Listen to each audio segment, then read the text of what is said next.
Welcome to the Polar Homestead. We learn finance, permaculture and prepping, a modern view of the world. Don't forget, freedom is in your hands. Stay safe and vigilant, friends. And now your host, Ralph KK. Launch in 3, 2, 1. Let's go.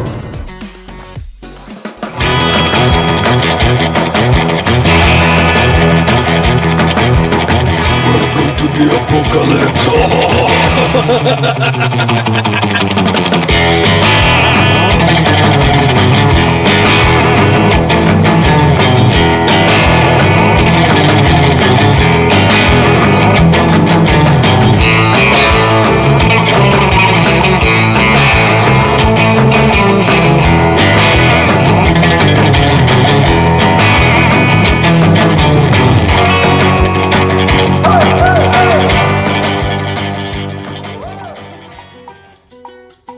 Welcome to the podcast.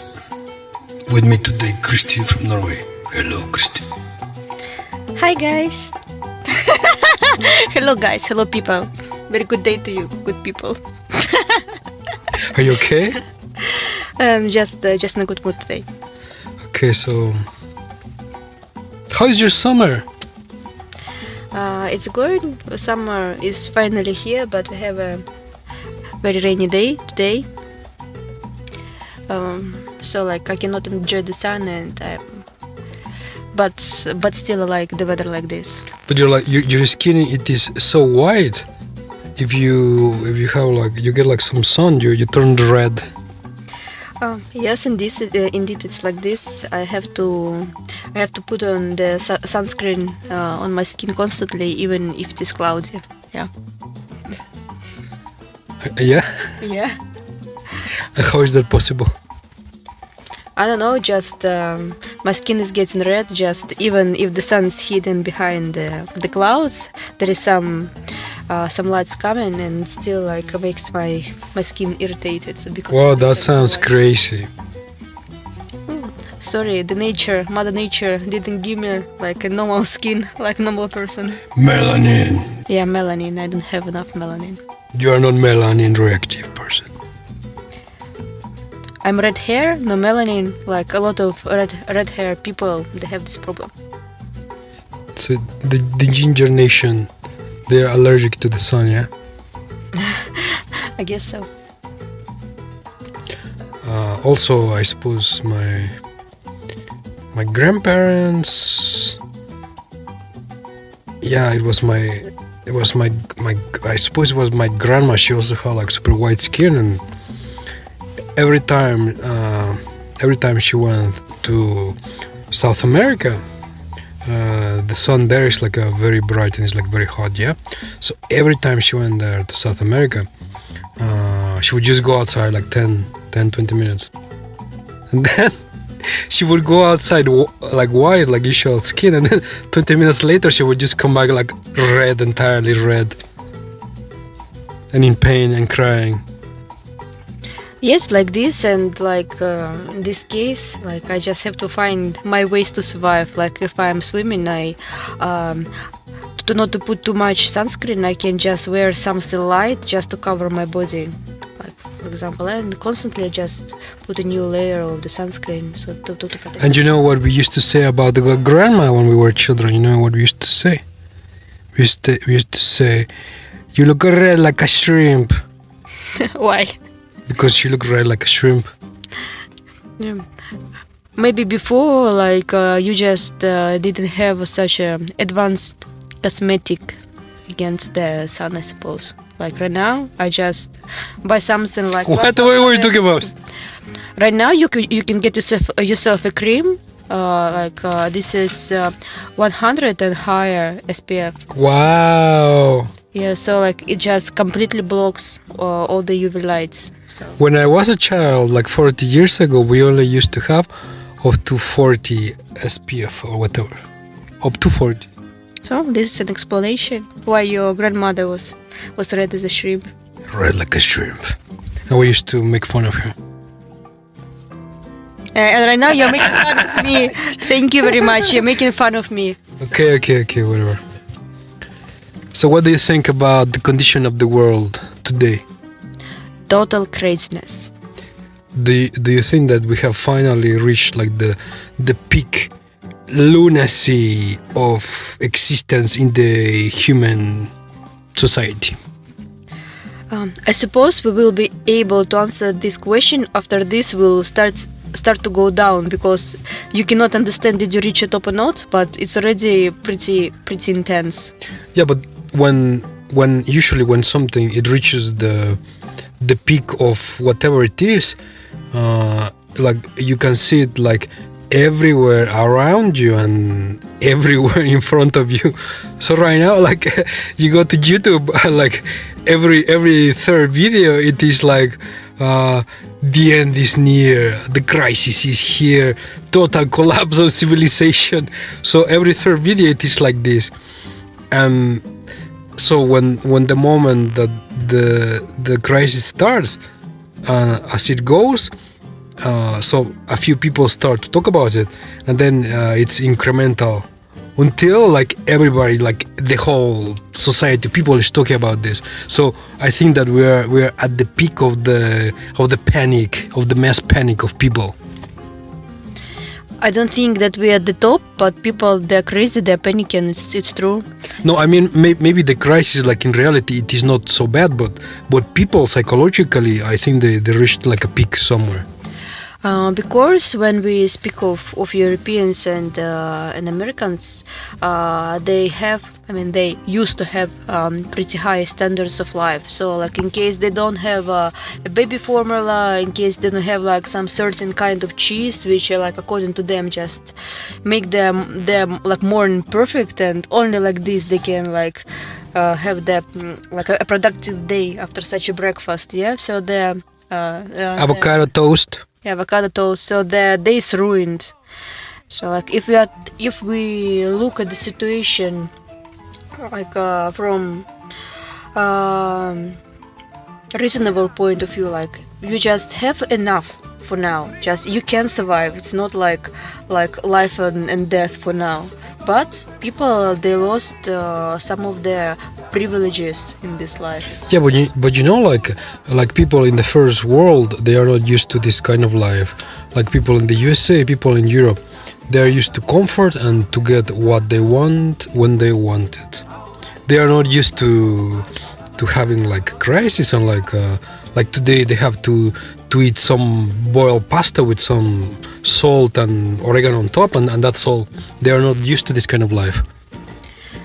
Maybe what I said sounds crazy, but what is happening from some kind of points, it's good, like because if you remember this experiment with the rats, when they put them in the perfect condition, and at the end they just like they got the males, they got this endless narcissism, and female, they just didn't want to reproduce anymore, and at the end just the whole population of these rats, they died. Yeah, so the humans, they are the same right now. They just got too comfortable, and this is like a shake, like something what maybe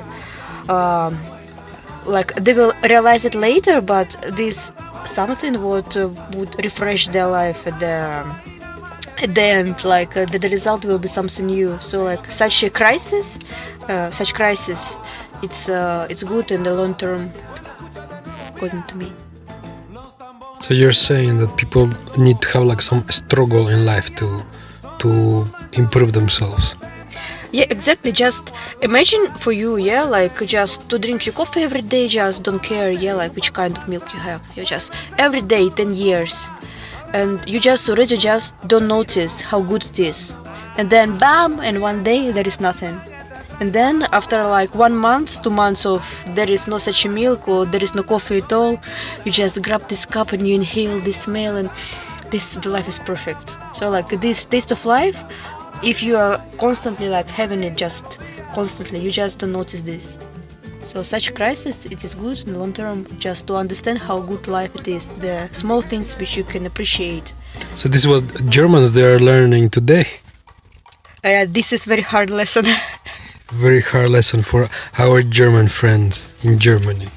Yeah, good luck, guys. Good luck, guys, with one bag of pasta per customer at the supermarket. It is too early to laugh. Maybe we are coming the same way, but yeah, like we will learn from your example. Yeah, but the point is that so these people in very rich countries like Germany, Norway, I don't know, Sweden, Iceland, they have like a very high standards of living. So when these standards of living they are reduced and people start to struggle, then it is like very difficult for people in these places because they are not used to this. Indeed, but like I say, it's all for good. You have to learn how to live in such a condition, and actually there is no yes or no, you just don't have a choice. We have the reality and we have to face it. Like for example, people in India, every day they are struggling, like the majority. So every day it is a struggle. So even when conditions are hard, they just try to survive, to keep on going. Yeah, I have nothing to add, like just it can be like any difficult condition, but there is an exit, there is a way just to survive through almost anything. And if you just compare yourself right now to these people in India or some countries in Africa, like your life is still perfect for them. Yeah, people in Europe, their life is still perfect compared to somebody in Africa, because they have a home, they have food, they have heating, they have water. Yeah, that's what I'm saying. Like a lot of people in Africa, they don't have food and they are hungry. Be grateful, yeah. Yeah, be grateful, Europeans, because you still have pasta. It costs like 10 or 20 euros, but you still have pasta. Yeah, like and the food will be getting more and more expensive. Like, so this is what I was talking about. You asked me, like, did we reach this peak of massive hysteria? So like, I still think that the prices, they're gonna get higher. We still don't know what will be the situation with the gasoline. Yeah. So like, and we just don't know. Like, people, they're still like kind of. You know, like who was like J.P. Morgan? They said that the price of gasoline is going to be, or yeah, it was like the price of oil. It was going to be $200 or $300 per barrel. So gasoline would be like I don't know, $30 per gallon. Can you imagine $30 per gallon of gasoline? Can you imagine this? Yeah, this is crazy. But at least for now, like our human rights, they're kind of still respected, like by the government and by other people. What do you mean? Are we going into tyranny or something? Yeah, like in case the prices, they're gonna get like very high, just unreasonable. Yeah. Yeah, we're gonna have like riots on the streets, like in Sri Lanka. Yeah. Yeah, and for sure, like we have to expect that our rights, they will try to limit our rights, and so this what makes people behave like not in a very civilized way usually. Like in Sri Lanka. Like in Sri Lanka. So somewhere like in Canada, we're gonna see like normal people like chasing politicians on the street. You know, like people, they really change when they face something like they're running from the wolf. Yeah, this is not like the same people like which you would sit like together in the cafe and drink coffee. Yeah, just okay. You wanted to say something? Do you know that? So there has been like several scientific studies about how the brain works when people don't eat. So when humans, when they don't eat for I don't know 3 days. After 3 days, their brain starts like regressing to like the primitive nature. So the longer you don't eat, the more backwards your brain goes. So eventually you end up like a reptilian. So your body is ruled by like primal instincts. So you see food, you attack and you try to eat it because you're like so hungry. Gosh, it sounds too crazy. Yeah, but it's true. It was like several scientific studies, and so your brain it regresses when the longer you go without food. Also, like you just have to understand, like some people, they see like for example, they don't see steak on the shelf, yeah, in the shop. They don't see like greens, some kind of pasta, and they are like starting panicking.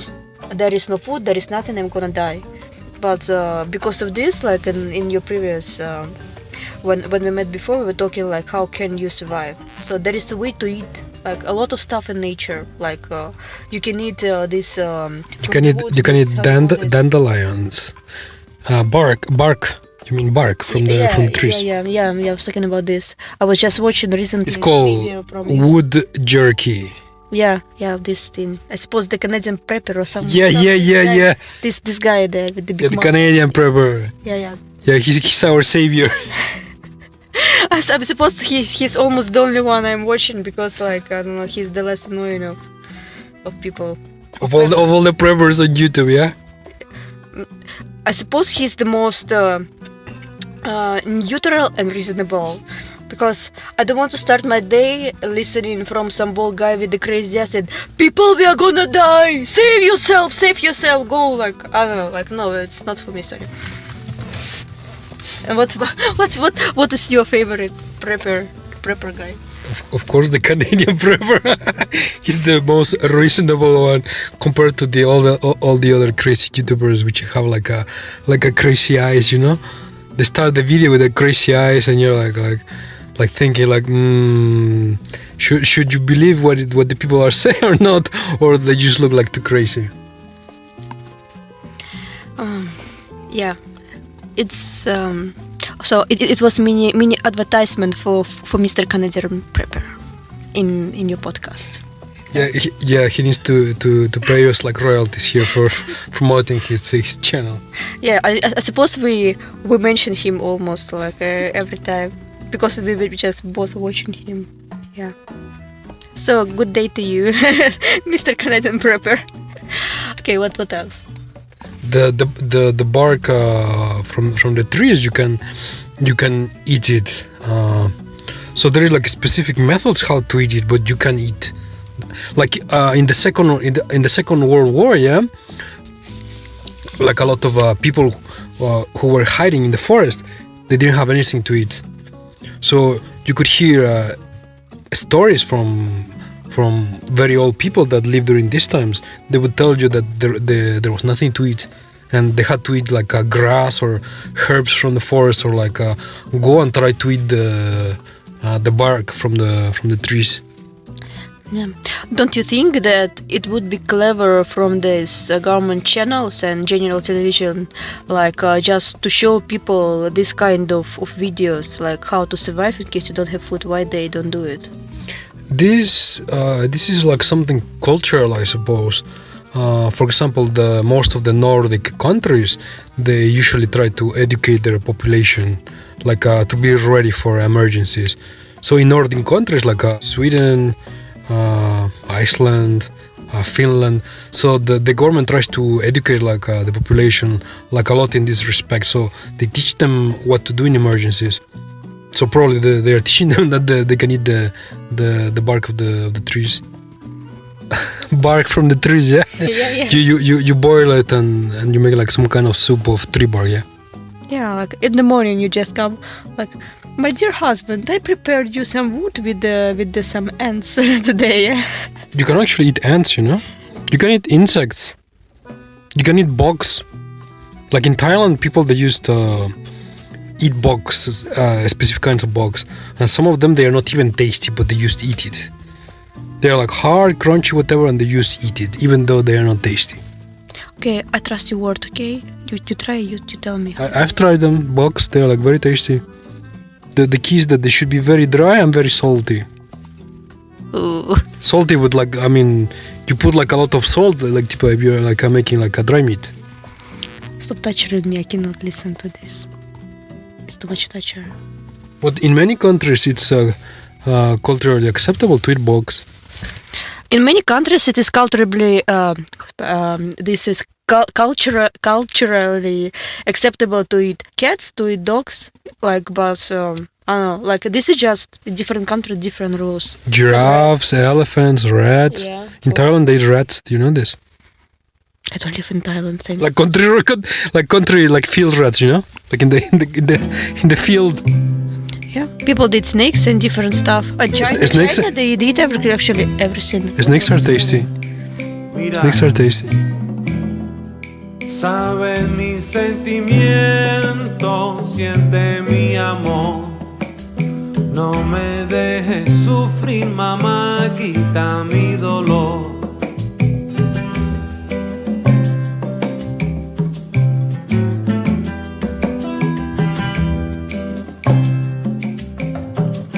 Eso, coge lo que quieras, toma con razón. Lo que quieres te voy a dar, también mi corazón.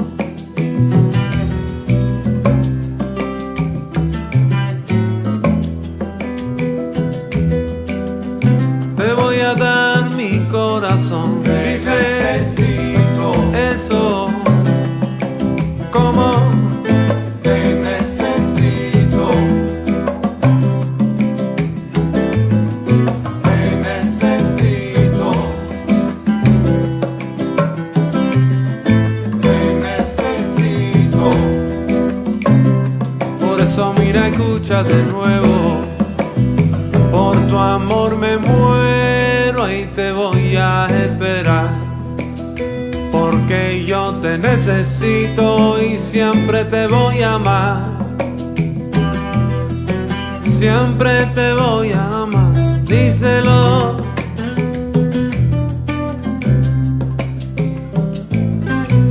Mira, no me dejes solo, eres todo para mí. Eres todo lo que quiero, no hay más sin ti, no hay más sin ti, no, no hay más sin ti, porque te necesito, mi amor, te necesito, ay, yo te necesito, la verdad. Necesito tu amor, necesito tu amor, necesito tu amor.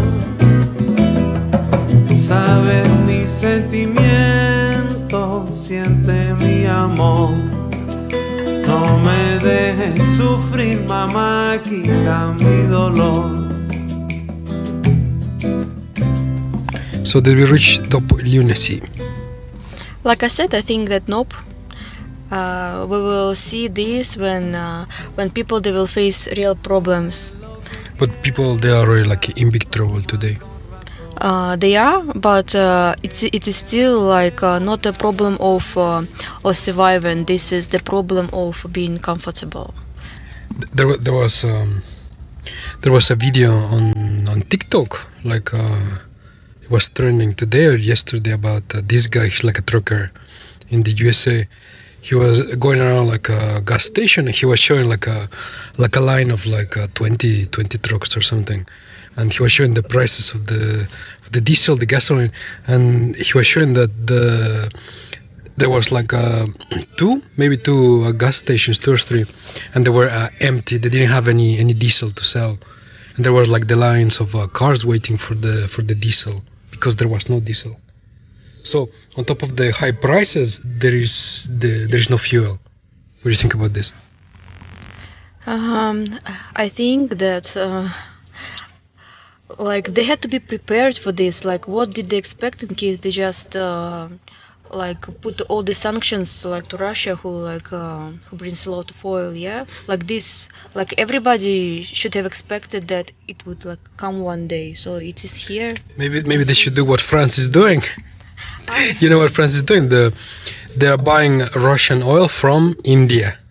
So Russia is selling oil to India. In India they repack it and they make like a new mix. And then France is buying the Russian oil from India with a new presentation, like new brand. I just think that they should already finish this freak show. Okay, like everybody knows what for. Or like all of this was done, and I hope that this war machine finally had enough of this and it just will finally finish and everything would go to normal, because like this, all of this is just temporary decisions. Like it cannot continue like this. Normal life is not possible without cooperation in this world. Yeah, sure.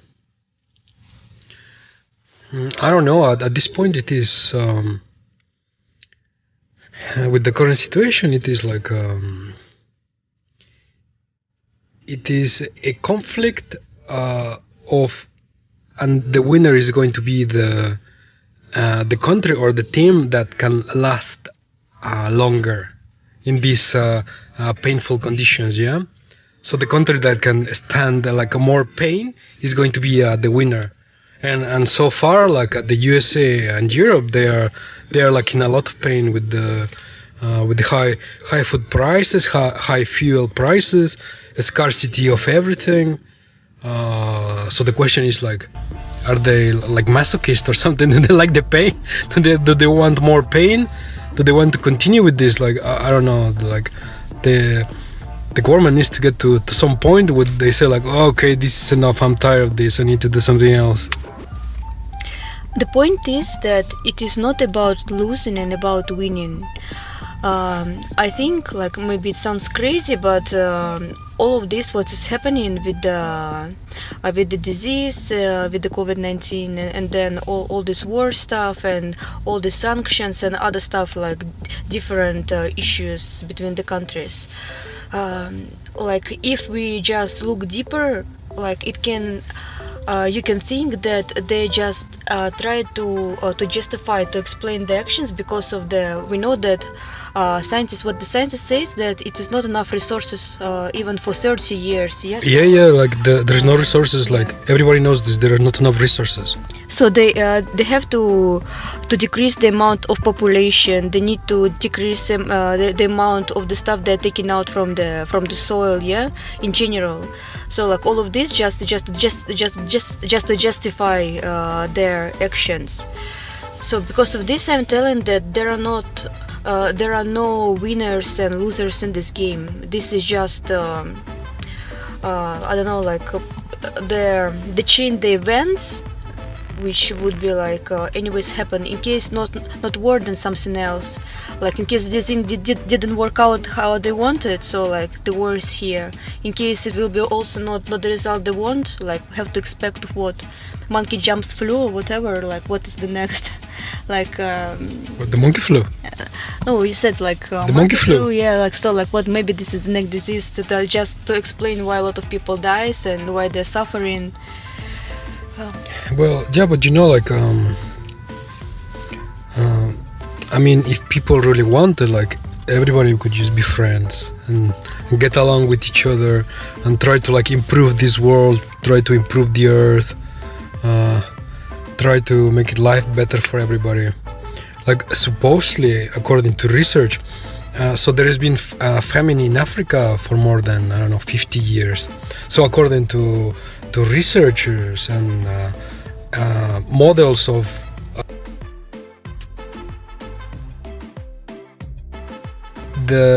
all the hunger in Africa, it could be solved because we have the money and we have the technology to give food to everybody.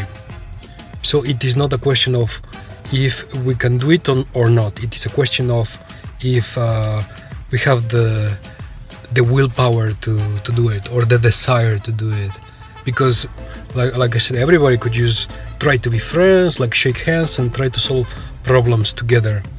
But the thing is that so like different countries, they have their own agendas and they want to do their things their own way instead of trying to be friends and try to solve problems.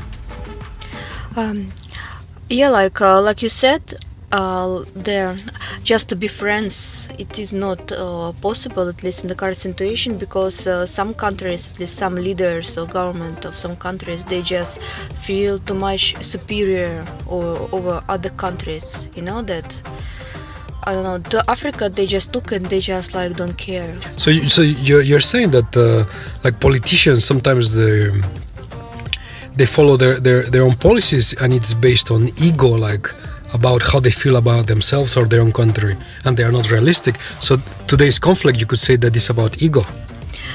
This is not just even realistic, you know, like to understand this, you need some kind of believe in real life. So like they are born, they like finish universities, they have everything in life. So they just don't know this problem like just face to face. They don't realize it maybe. Well, yeah, sure. This is like another problem also, that most politicians, like let's say 90% of politicians, they are born like to rich families, and they always have everything they want, everything they need. So they are not the concerns of the general population. It doesn't touch them. Yeah, no, this is the first point. And the second why I think that just for now we are not ready to be friends with everybody, just because of a lot of disinformation and propaganda in social media. We are very superstitious and have a bunch of like wrong ideas about other people, other countries, other nations' mentality, like about their life. So like we cannot accept like different countries, they have their own people they don't like, but not because they have been some of these people they haven't even been in these countries, but they're watching like YouTube or social media, especially the social the government channels, yeah, and they just think that they know everything about these like nations, and they think no, I don't like it, like I don't want to be friends with them. So like and I think that for people, first of all, people they have to learn how to understand each other better, to talk to each other, like not just listen to somebody else's bullshit. So in this case, like so the point is that these people they wouldn't believe all the nonsense the general television says, and just to try to find out the truth by themselves. Okay, but right now in the current world that we live in, you know, we're at a point in time where governments and countries, they cannot be selfish, they cannot just try to dominate everybody else, because the environment is collapsing, is like in a very bad shape. So either all humans, they try to be friends and they try to survive together, or it's going to be very difficult for like everybody, and a lot of people they are going to suffer because the environment is collapsing. For this, you need like to be on the top of the government, like the presidents, the leaders have to be like young president, not young. Yeah. So like not the dinosaurs who's like maybe like 10 years last to live. So they just don't care what happens. Yeah. And this topic is like trending online. Like a lot of people they are talking about it. That why do we have leaders who are like 70-year-old people, 80-year-old people, like the senators, the presidents? Why do we have so many old people in government that their mind, they don't see things as they are now, because they have like these old ideologies. Also their brains, they are old, they just don't work the same, and their interests, they are not the same as the younger generation. So why do we have these very old people in government trying to take care of a country? Why? This topic is trending. A lot of people they are starting to wake up to this. Also, like maybe they're trying to just to explain it because they have like very big life experience. They're like in policy like already for their hundreds, like 80 years, yeah. But the point is that the world is constantly changing. Like the world right now, it is not like how it used to be like 20 years ago. We just face different problems. We have like we have different reality. Which 20 years? These dinosaurs who are like 80-year-old people, they live in the 50s or in the 60s. They live in an era where the world was completely different. They just got stuck there and they cannot see the world how it is today. Yeah, and also what I want to add to your words, that a lot of these people they went through the Second World War even, yeah, some of them, and after this, like all this went like these different conflicts which like were happening. Well, I'm not sure about the Second World War because it finished in 1945. Cold War after this. Okay, the Cold War. Yeah, a lot of people of these politicians they lived through the Cold War, so they have this mentality that the West is good and then everybody else is bad. They have this mentality. So this what I'm saying, they have some kind of of agenda, like I don't know, like some kind of stereotype. Ideology, you could say ideology. Ideology. So and they just look through this like a colored glass here, like this. They see like everything with some kind of skepticism, like with some kind of very very narrow vision. Like for example, a lot of these politicians in the US government, which are 60, 70, 80 years old, they see Russia as the Soviet Union still, even though the Soviet Union collapsed more than 40 years ago. It was the 80s. So the Soviet Union collapsed 40 years ago. And these people in the US government, they still see Russia as this communist country, which this died 40 years ago. And also like they put all of this information on the TV, and people, they tend to believe it, like even This is called brainwashing. yeah, brainwashing. And they even haven't visited, like for example, Russia. Yeah, we're talking about Russia. Yeah, and also this is funny, like so these politicians, they have never been in their lives in Russia. They have not seen the country, how modern it is. A lot of them, they have ever not even been outside of the USA. A lot of these politicians, they have never been outside of the USA. Can you imagine this? And you, how many times have you been to Russia? Me, I have been everywhere in the world, many places. So, and what is your opinion as a foreigner? Like, how much is the difference for what they show on the TV and the reality? It is not true. It is not everything that they show on television about Russia like a communist country. This is absolutely not true. You go to Moscow today. There is skyscrapers. There is business areas. Everybody's like wearing a suit, and you can see on the street like Lamborghinis, whatever. This you would never see it in the Soviet Union, for example. You would never see like some guy in a suit working in finance driving a Lamborghini on the street. You would never see this in the Soviet Union. And we are talking not only about Russia. This is like an example. Also about China, like China, yeah. all the India, China, the way that the West portrays these countries, this is not realistic and not true. And all these politicians that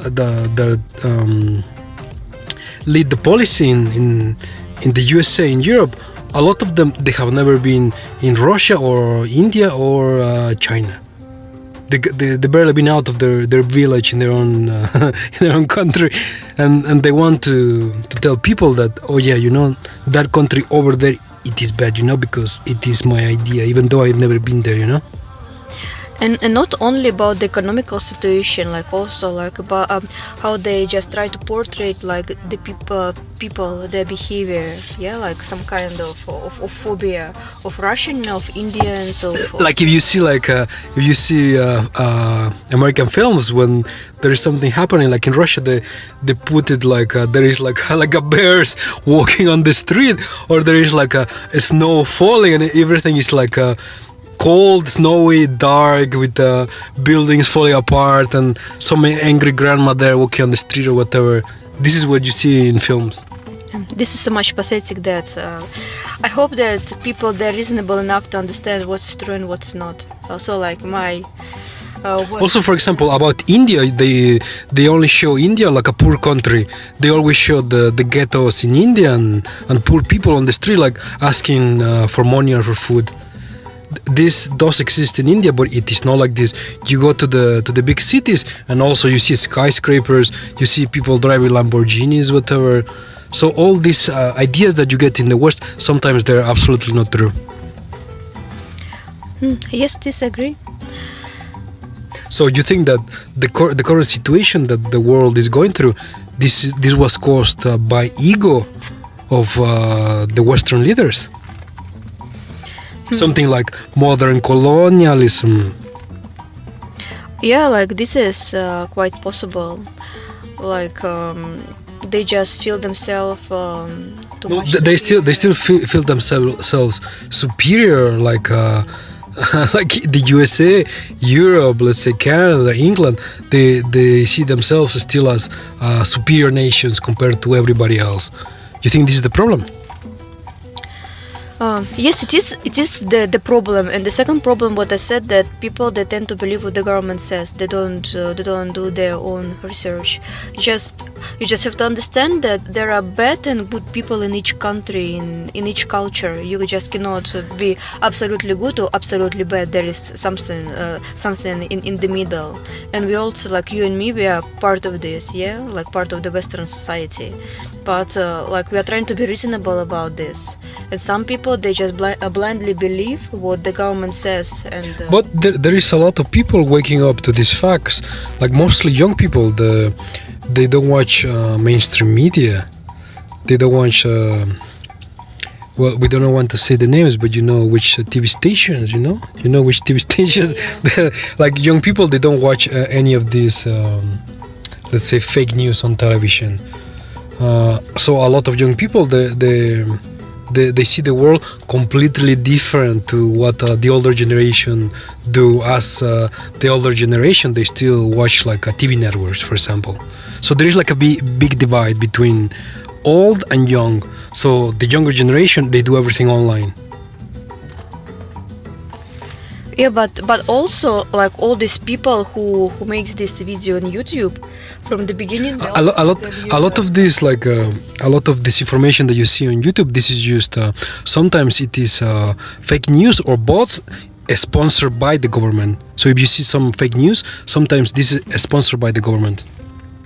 Yeah, but still, like young people also they also see this, and some people they are also bringing you information through the YouTube after they were already brainwashed. So like you can find any kind of information there. So we cannot say that people who doesn't watch the general TV they're absolutely clean.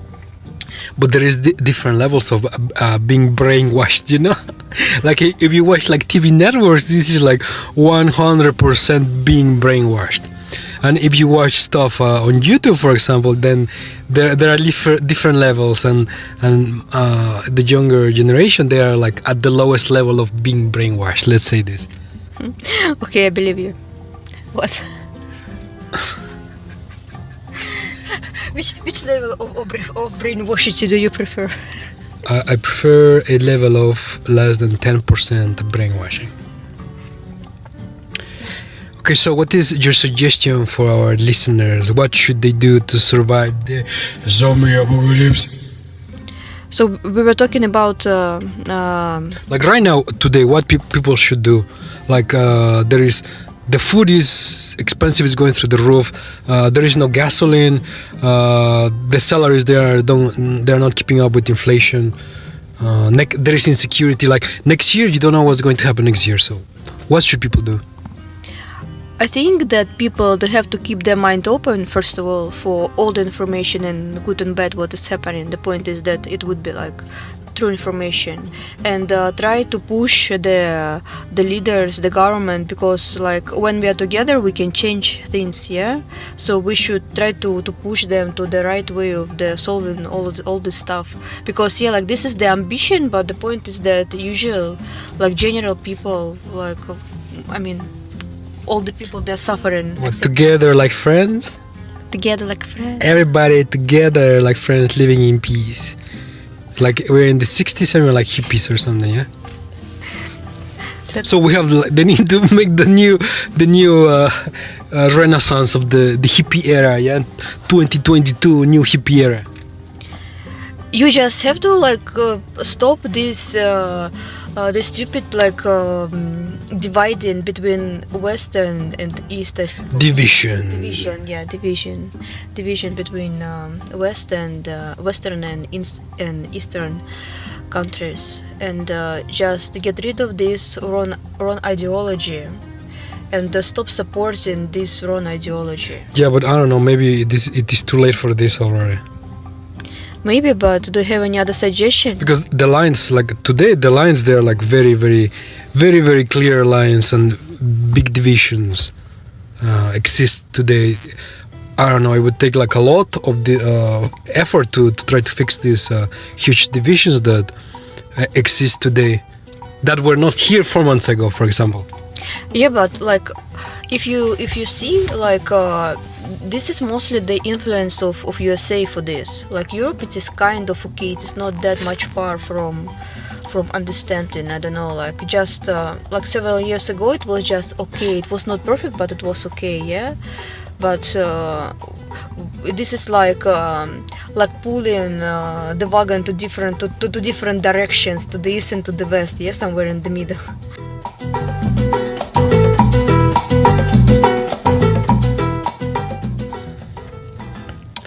Okay, so Christine from Norway, it is time to go.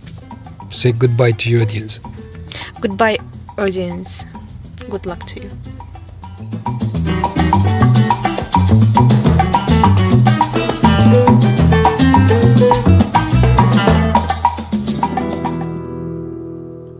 Sin tus caderas no puedo cantar, sin tus caderas no puedo gozar, sin tus caderas y movimiento mi ritmo y música va a parar, sin tu cadera mi melodía no vale nada, sin tus caderas mi ritmo no se llama el son. Sin tus caderas no hay fiesta, no hay ron. Sin tus caderas, sin movimiento, mi ritmo y música va a parar. Sin tu cadera, mi melodía no vale nada. Ay, ay, ay, pa' la sierra.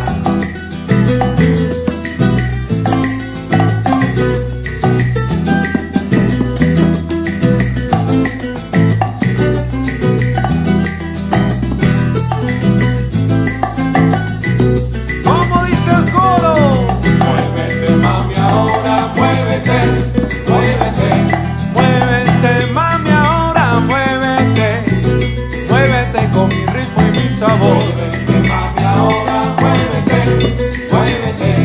Sin tus caderas no puedo bailar, sin tus caderas no puedo gozar. Muévete, mami, ahora muévete, muévete. Ay, muévete, mami, ahora muévete.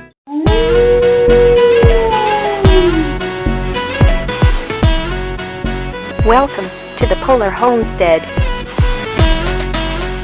We learn finance, permaculture and prepping, a modern view of the world. Don't forget, freedom is in your hands. Stay safe and vigilant, friends. And now your host, Ralph KK. Launch in 3, 2, 1. Let's go.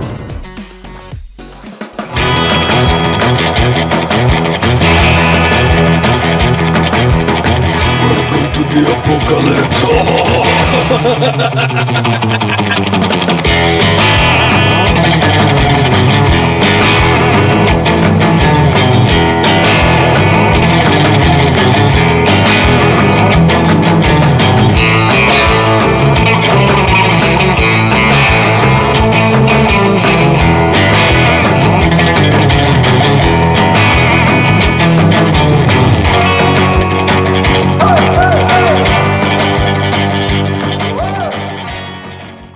My fellow humans, it is time. The apocalypse is upon us. It is time to go outside and fight the zombie hordes and try and get some pasta from the shop or some, I don't know, cookies or something. The main point here is that the apocalypse is upon us. Prepare. We are surely going into some kind of Mad Max territory. Especially looking at the fuel prices, the gasoline, the diesel, they keep going up through the roof, the prices. If you remember, or if you've ever watched the first Mad Max film, yeah, with what's the name of this actor, Mel Gibson, yeah.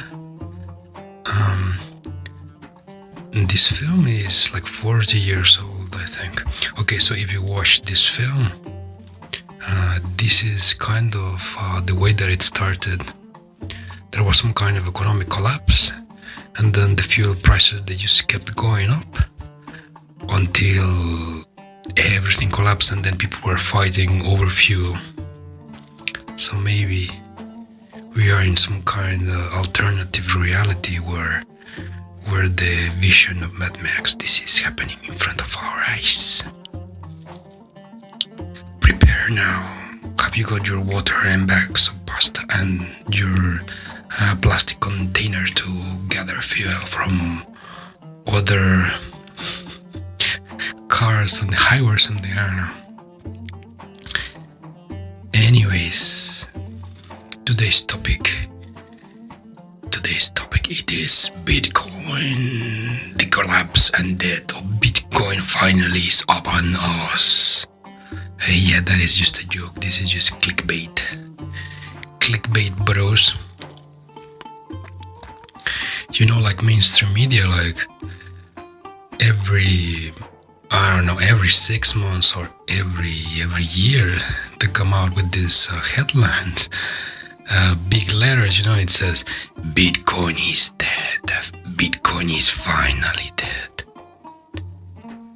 Bitcoin finally has crashed and it's going towards zero.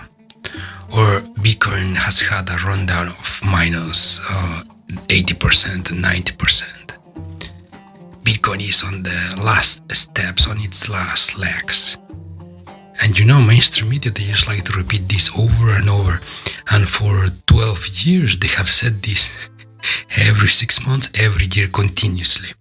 And it's just kind of funny, you know, because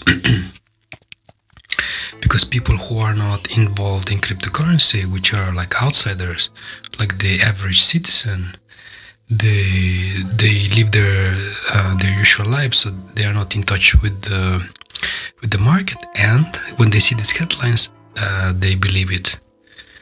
They are like, oh no, bro, Bitcoin is dying. What do we do, bro? No, Bitcoin is dying. I should not buy this. It is dangerous.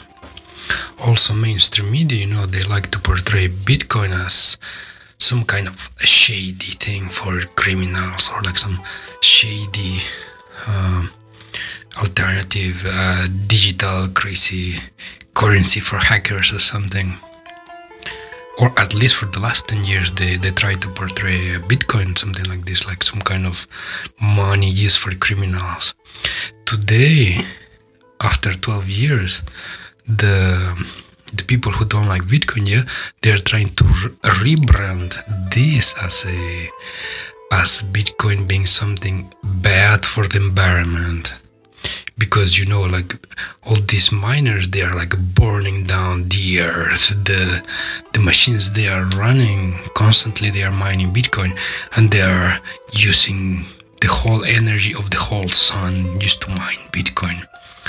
So this is I would say the second decade rebrand. So because Bitcoin has now become like a whole lot more popular, and it's going mainstream, yeah. So now it is not used by criminals. Now it is used by people with who doesn't care about the environment, yeah. Like people who don't have morals to protect the environment, because they are using Bitcoin, they are contributing to the destruction of the environment. Or so this is what the mainstream media, they want to say now. So you use Bitcoin, you are destroying the environment, bro. This is bad.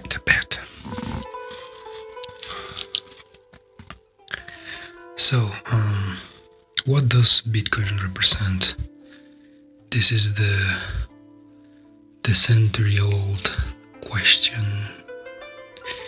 Bitcoin, it represents freedom. Who created Bitcoin? It was this guy or group called Satoshi Nakamoto. The year was 2009. And the funny thing, yeah, it is that Bitcoin was created after the last financial crisis, which almost destroyed the world economy. The financial markets, the housing market, it was the markets, or the whole system was on the brink of collapse. And this was 2008. And the government, it came in and it bailed out everybody.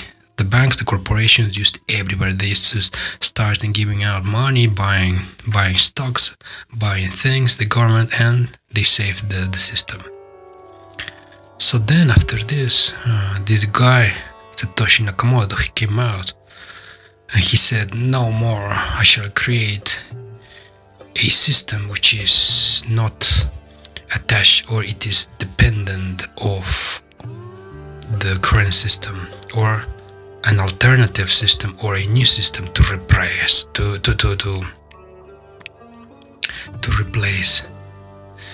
the current dirty financial system. So this was the idea behind Satoshi Nakamoto. He was Satoshi Nakamoto-san. はい、そうです。ありがとうございます。Okay, anyways.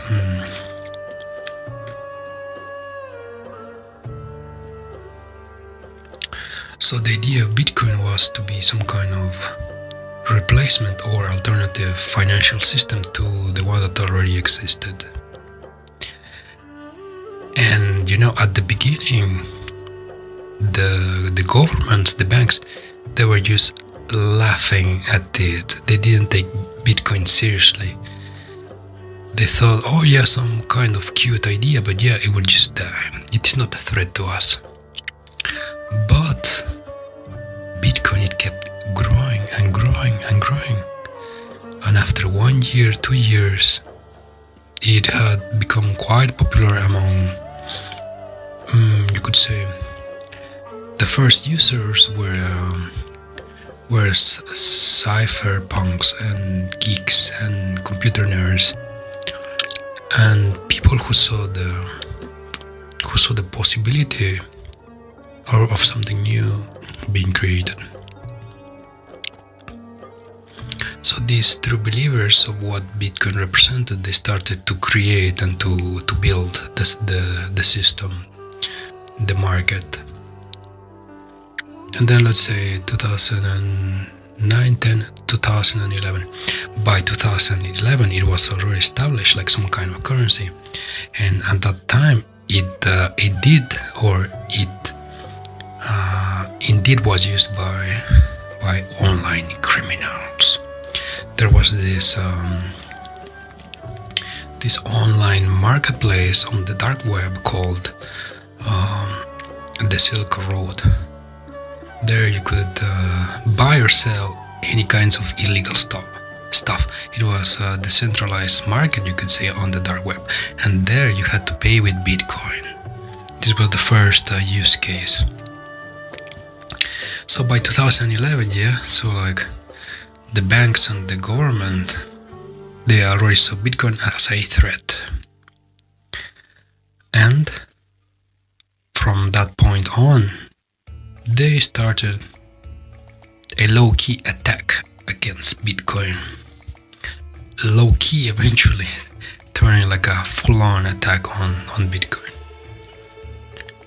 So today, the day is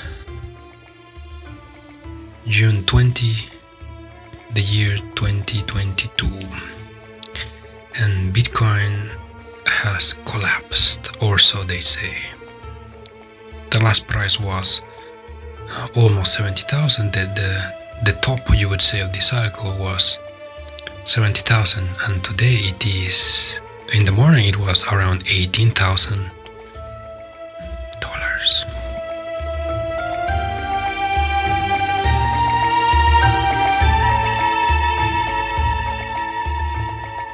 So what is so special about Bitcoin? It's a decentralized currency.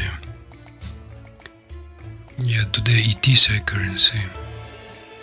Whether the world governments like it or not, Bitcoin has become a mainstream currency, an alternative to the traditional financial system.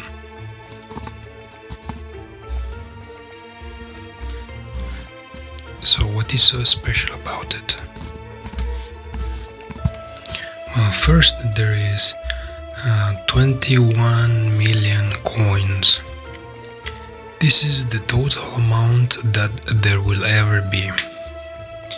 And according to estimates, around approximately 5 million coins have been lost permanently. So in reality, it is not 21 million coins, it should be something around 15 million coins. This is the maximum supply there will ever be. Also, the network, it is decentralized. Decentralized, it means that it is the nodes they mine Bitcoin, or they host the node all around the world in different places.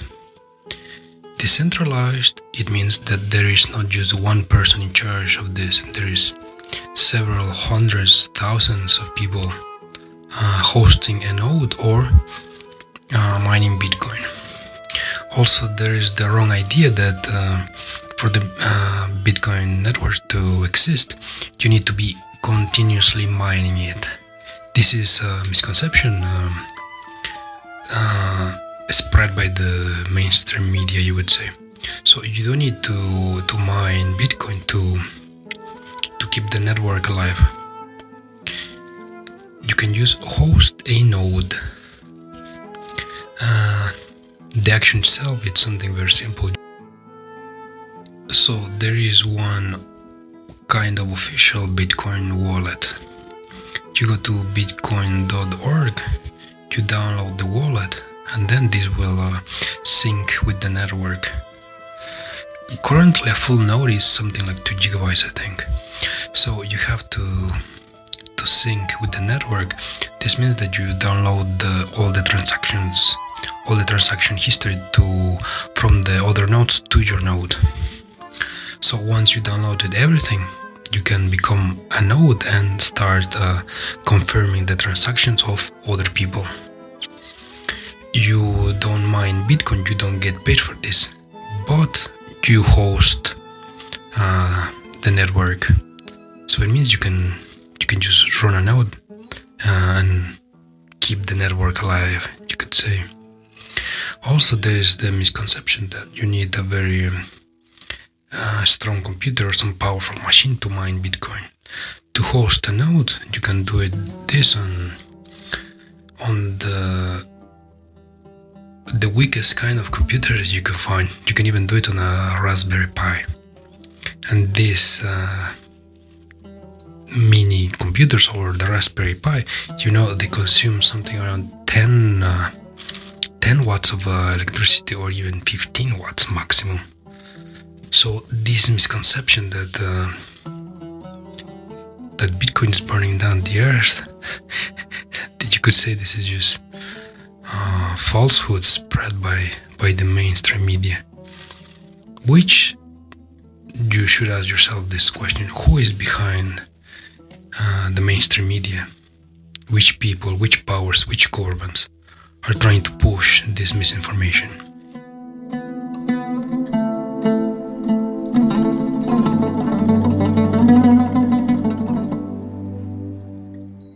So what's special about Bitcoin? So it is decentralized. There is a limit of 21 million coins. And check this out. Every 4 years there is an event called the halvening, and every 4 years the reward paid to the miners is cut in half. Today, the year 2022, the current reward, it's something like 900 coins per day. So the miners worldwide, in the whole world, they only get paid 900 coins, or around 900 coins. So every 4 years, this reward gets cut in half. So the next halving is going to be in 2024. So instead of 900 coins, it's going to be around 450 coins in 2024. Then in 2028, this for 450 coins per day, you split in half. This is like 225 by 2028. And then in 2032, per day, in the whole world is going to be mined something like 115 coins per day for the whole world. This is something very incredible, I would say, because it makes Bitcoin the most deflationary currency or asset in the whole world ever created, you could say. And the powers that be, they don't like this at all. Now that Bitcoin is mainstream, it has become a big threat. So you could say that what you see today happening, that the whole crypto market is crashing and Bitcoin is like going very, very, very low. The question should be, why is this happening? Is it because people are panicking? Or is it because of something else? Because it's not only the cryptocurrency market that is crashing, we also have, literally everything is crashing. The housing market, the stocks, bonds, currencies, everything is going down to zero. And check this out, I will tell you some very interesting fact that not many people know about or not many people understand.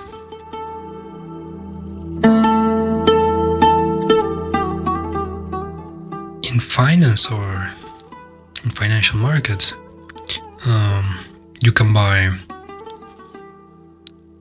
assets in a spot or in futures. A spot, it means that is like the physical thing, like the real thing, yeah? Futures, this means that you also call it a synthetic. Future synthetic. It means that it is not real. You're buying like a contract for the real thing. In financial markets.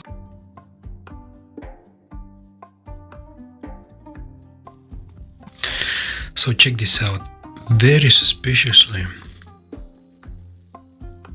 the Bitcoin ETF, which is the spot market for big players, the Bitcoin ETF has been denied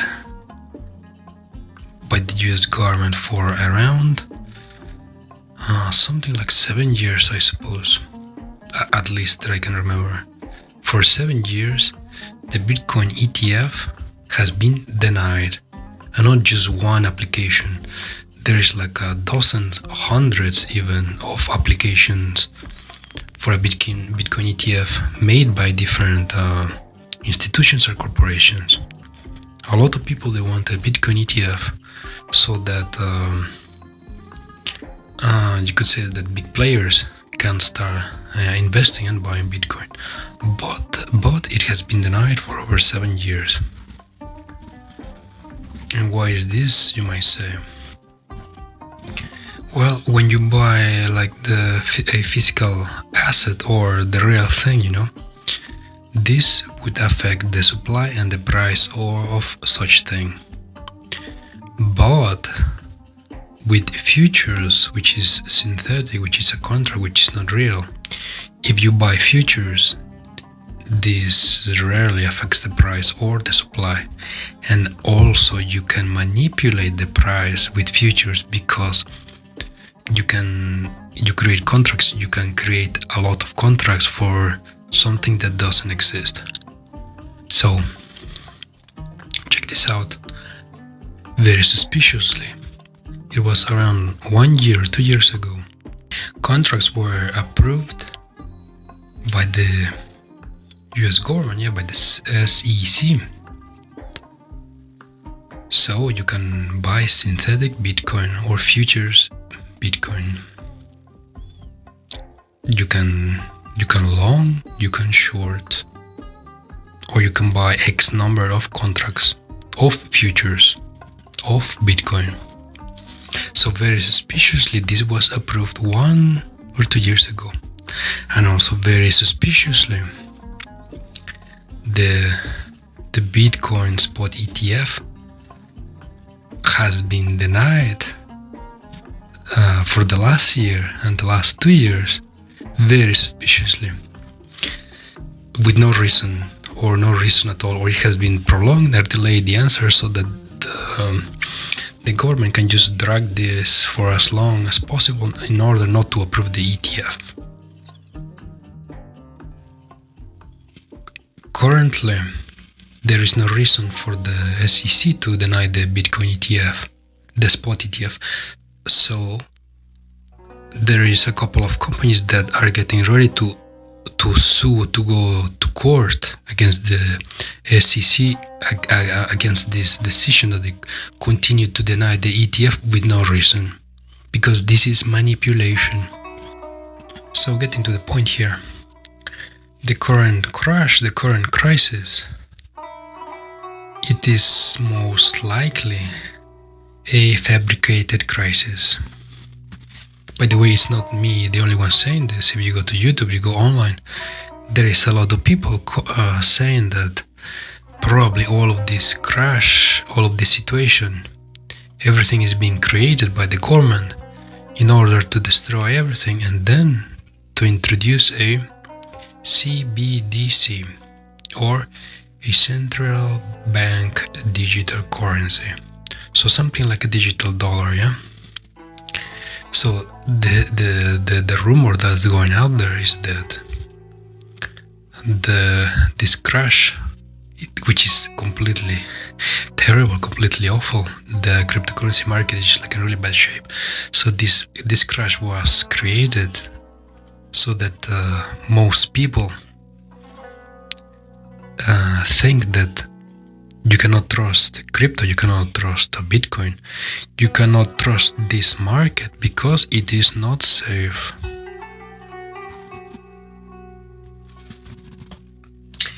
You know what they say out there? You create a problem and then you come back with the solution. So you cannot trust Bitcoin, but hold on, my friends, you can trust my CBDC because it is backed by the government, you know, and the government, we got the taxes, we got the military, and you can trust us because we are the government, you know. But no, Bitcoin is bad. You should not trust Bitcoin, even though it is decentralized, you know, like Bitcoin is used by hackers and criminals, and now it is destroying the environment, you know. So this is how it goes.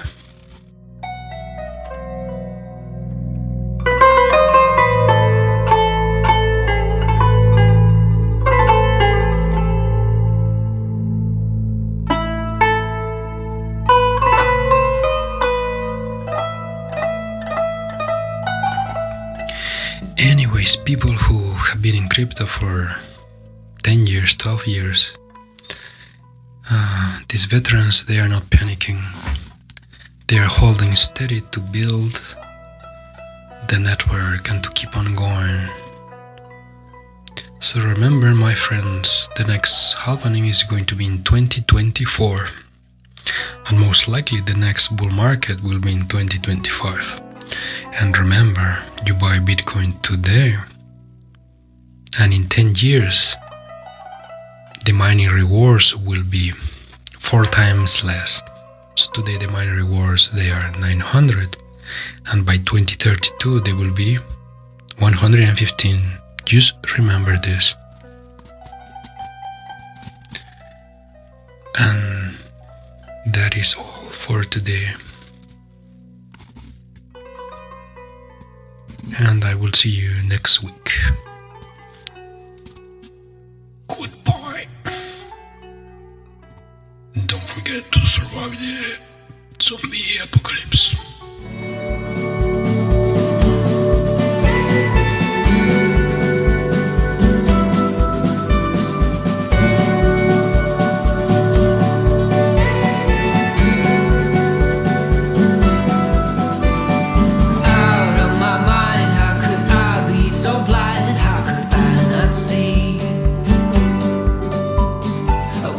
On the floor, looking up, wanting more. This is so unreal.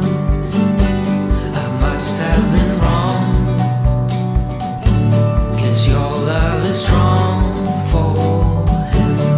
Why would it not be? He's all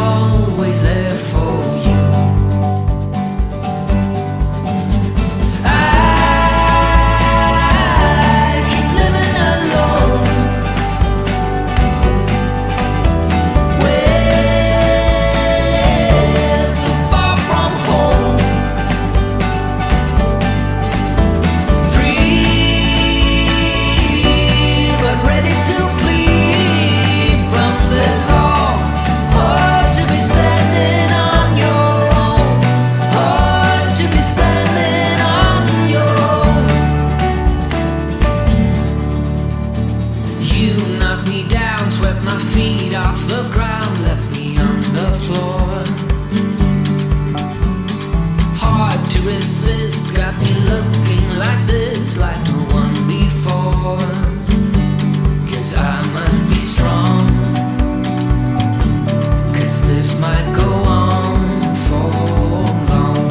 'Cause I was wrong, and he's always there for you.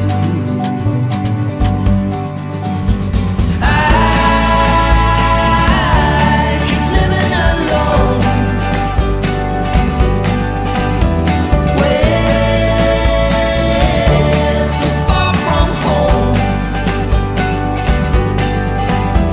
Free,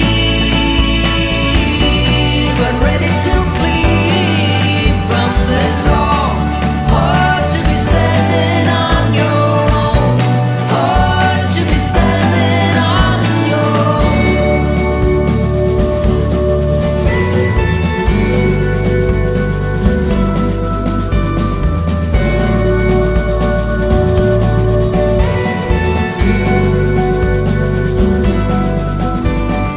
Left on the floor, looking up, wanting more. This is so unreal. Out of my mind, how could I be so blind? How could I not see? I must have been wrong, 'cause your love is strong for him.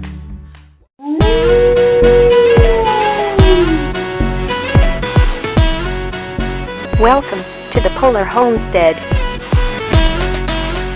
We learn finance, permaculture and prepping, a modern view of the world. Don't forget, freedom is in your hands. Stay safe and vigilant, friends. And now your host, Ralph KK. Launch in 3, 2, 1. Let's go.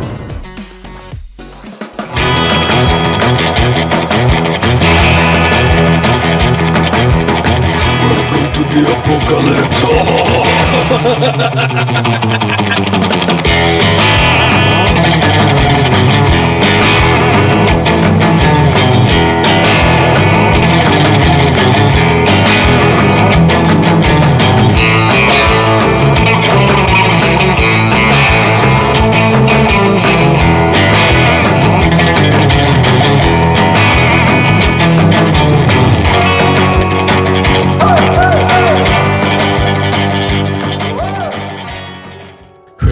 Hey, beautiful people, what is happening today?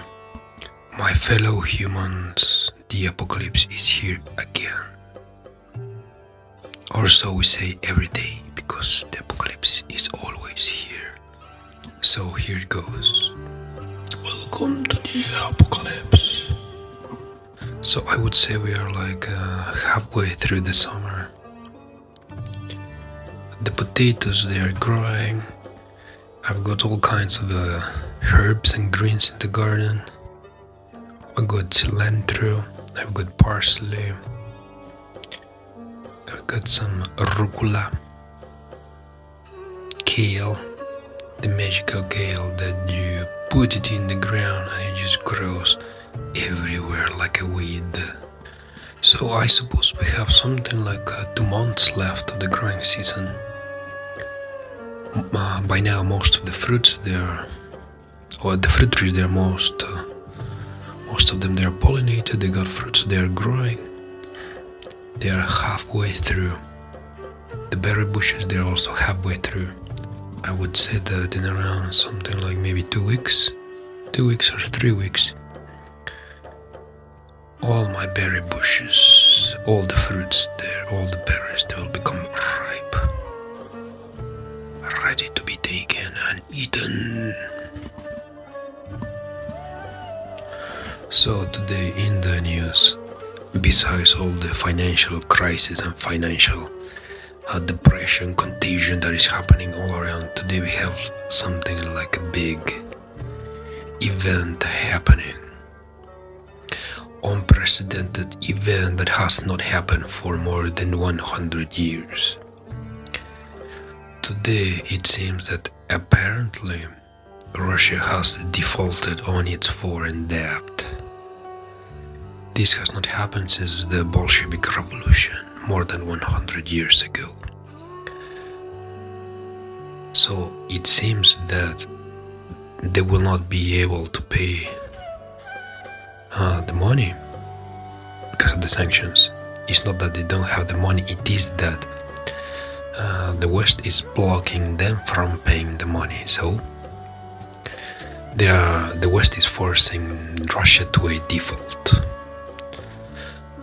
And the consequences of this are unknown. We do not know what is going to happen.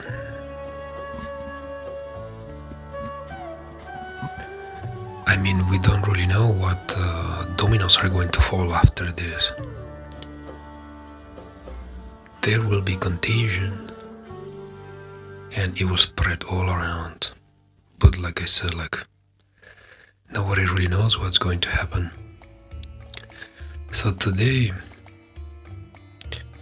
June 27, 2022,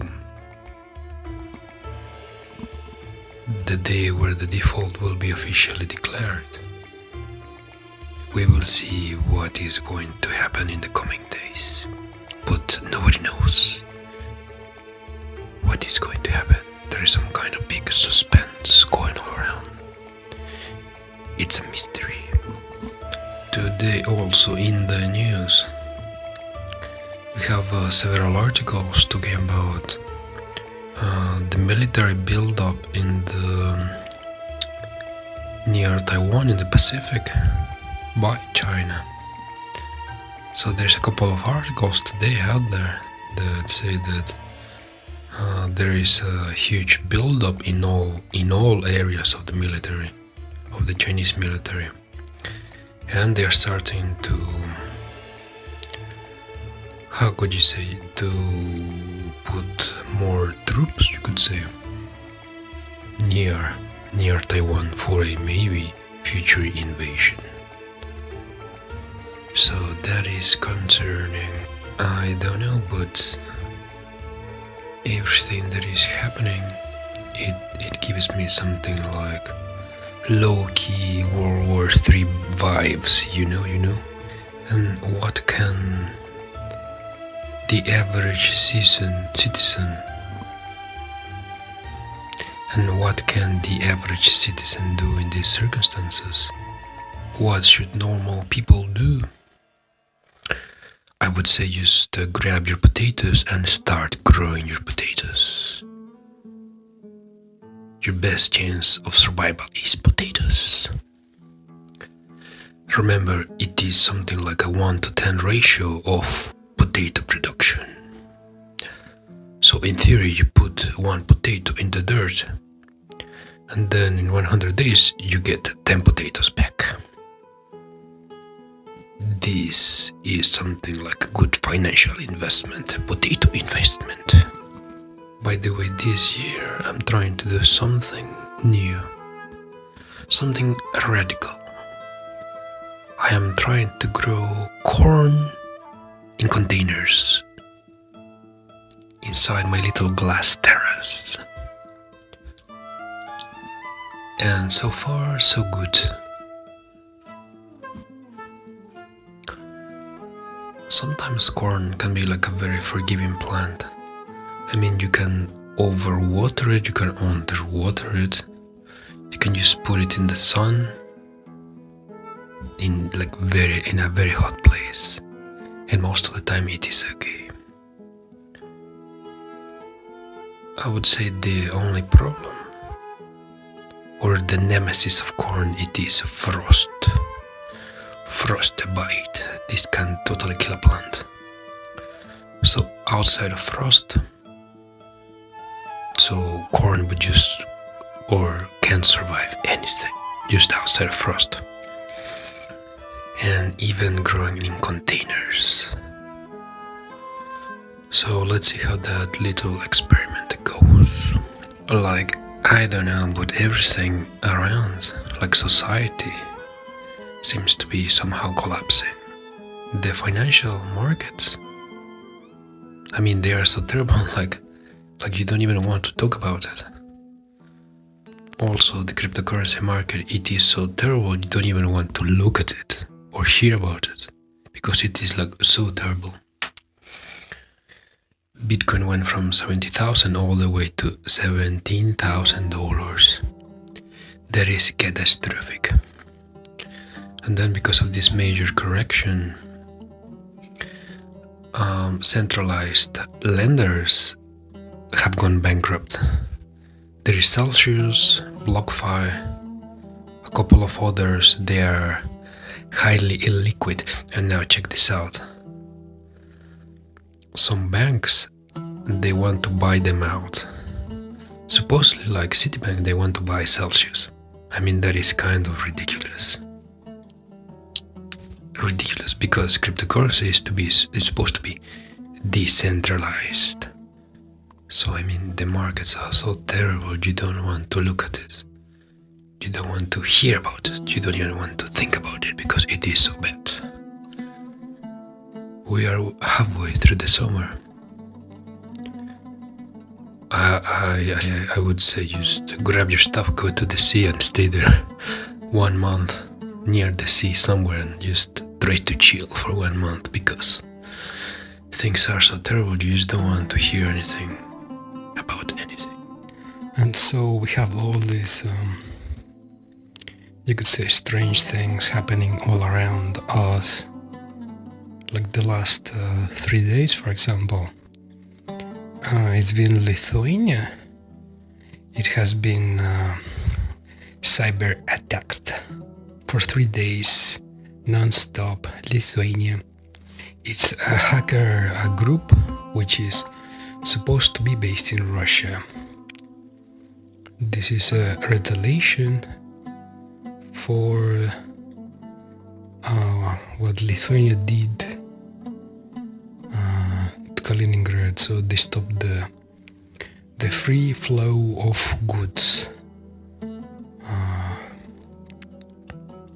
So any trains going from Russia to Kaliningrad, they have to go through customs through Lithuania. So they decided to follow the sanctions imposed by the USA. So half of most of or 50% of the stuff cannot go through. So for the last 3 days, Lithuania has been cyber attacked non-stop. I suppose the hacker group is just testing the vulnerabilities of this country to see how far they can get. And in theory, you can knock out like a critical infrastructure through cyber attacks, like electricity, water, gas, internet providers. Anything that is connected to a computer can be hacked and can be compromised, can be destroyed. But you might say, okay, so how a cyber attack can make the lights go out in my house? Okay, so the power plant is connected to the internet. Everything nowadays is connected to the internet. So the power plant, they follow their rules electronically. So if a hacker takes control of the systems of the power plant, they can very easily make something malfunction, which can stop the flow or can destroy a critical component or system inside the power plant. They could make like some capacitors overheat, explode, and that's it. The power plant is off. It really depends how advanced the attack is. They could just destroy the whole plant, depending how advanced these hackers are. So yes, indeed, cyber attacks are a new kind of warfare, which is very effective. Now the big question is, are we already in World War III or not? This this is the question, the $1 million question: are we in World War III or not? Well, if you look at history, wars usually they last for years, decades, and sometimes even hundreds of years. For example, England was officially at war with France for more than 100 years. Can you imagine that? More than 100 years officially at war with another country. It's a long time. And the past world wars, World War I, World War II, they took decades to unfold. Let's say 1 decade. And here's the funny thing, here's the kicker. If you are going through a world war, you usually don't know that you are in one until you are halfway through. Halfway through, it is the time where all the participating countries have officially declared war at each other, and they are officially trying to attack each other. This is usually halfway through. So, if we are in World War III, we are just at the very beginning of this. Like, nobody has obviously declared any official status of war against anybody. But there is all these alternative ways of warfare, like economic sanctions, cyber attacks, economic warfare. We have all these alternative things going on at the moment. So if we are in World War III already, we are like at the very beginning of this. We still have 10 more years to go minimum. Could be 20 years. Or it depends how crazy these things can get. We could be in for 100 years of World War III, I don't know. So in these circumstances, what can anybody do? Well, if we are in something like a long period of time of a world war, the best that you can do as an individual would be to continue living your own life at your own pace. Because as an individual, there is really nothing that you can do about it. It is like two mountains trying to fall on each other, and you're like a grain of sand at the bottom of the mountain. There is nothing that you can really do about it. So, as an individual, I suppose you should try to live your life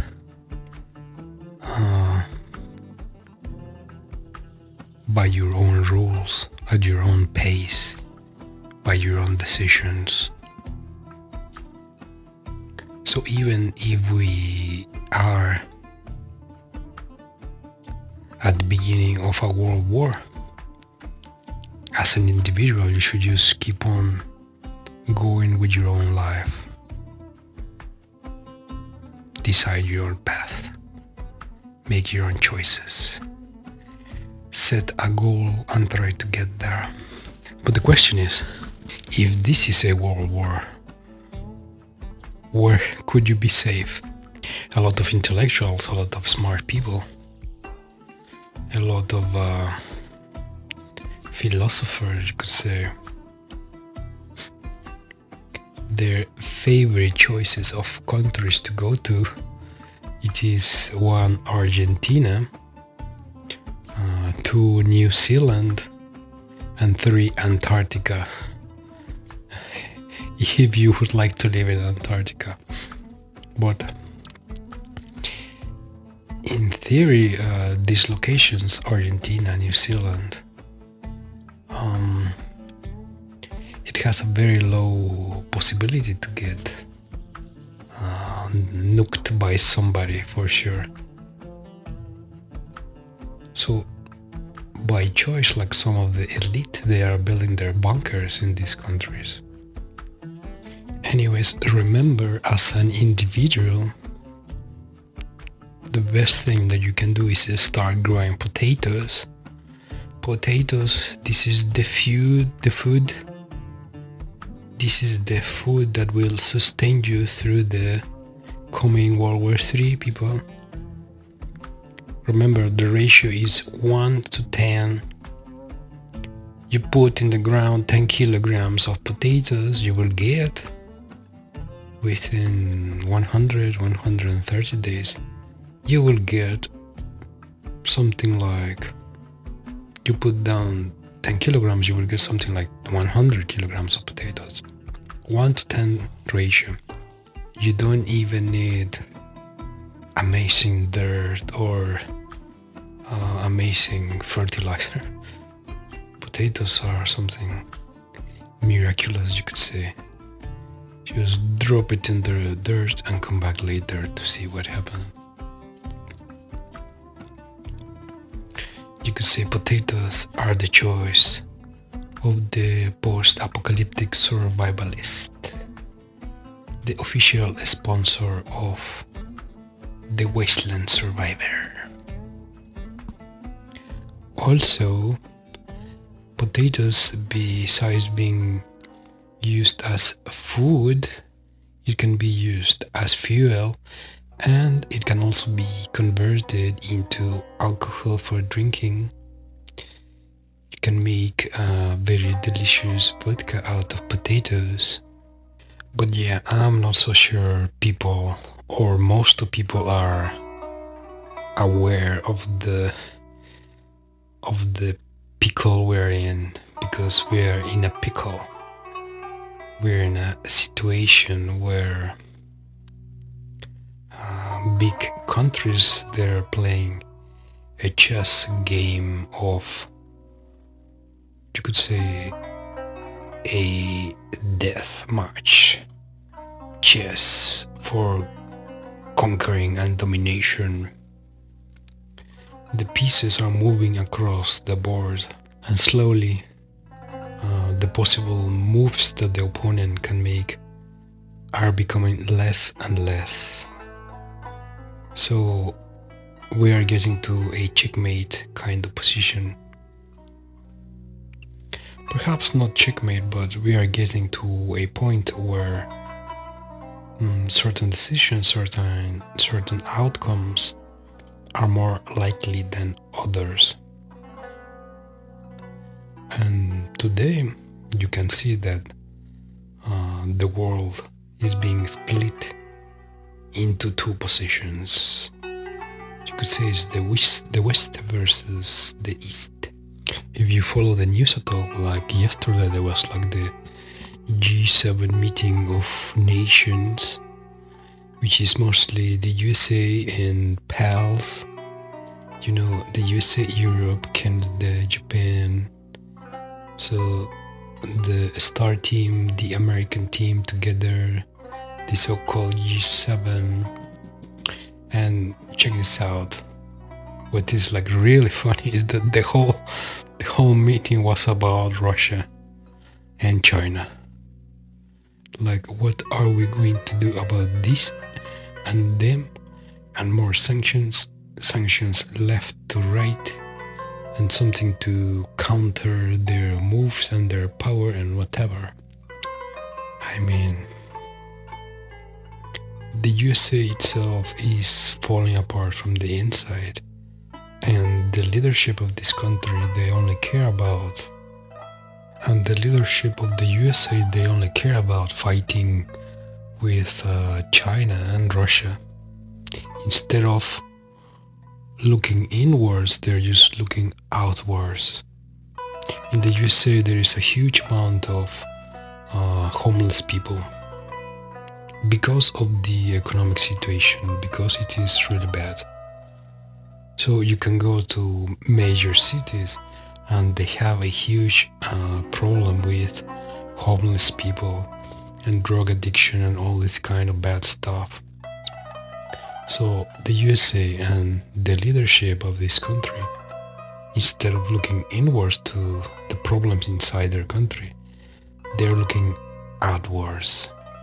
If you know history, if you are a student of history, if you know about the Roman Empire, there are so many interesting similarities, which is kind of funny and scary at the same time.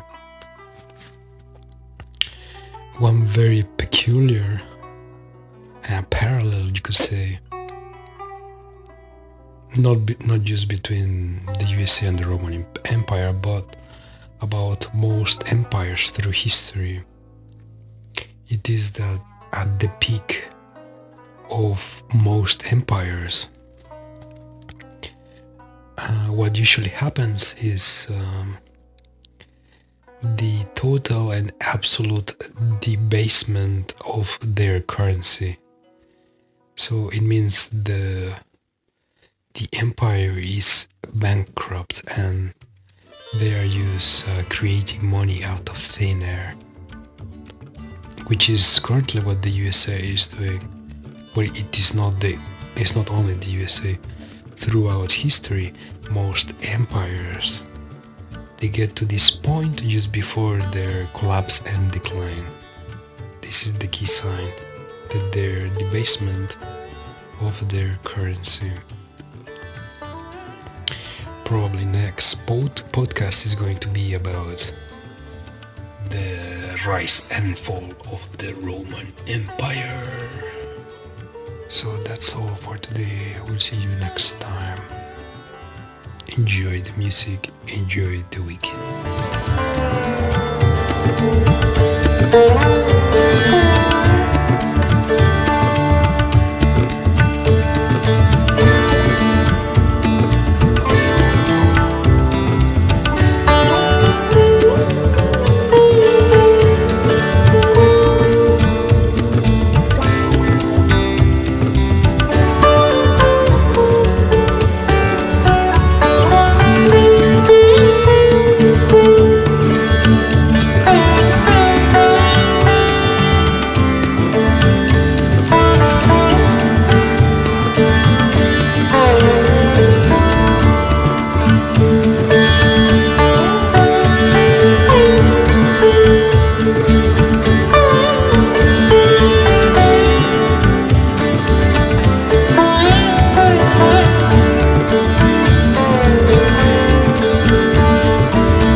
Welcome to the Polar Homestead. We learn finance, permaculture and prepping, a modern view of the world. Don't forget, freedom is in your hands. Stay safe and vigilant, friends. And now your host, Ralph KK. Launch in 3, 2, 1. Let's go.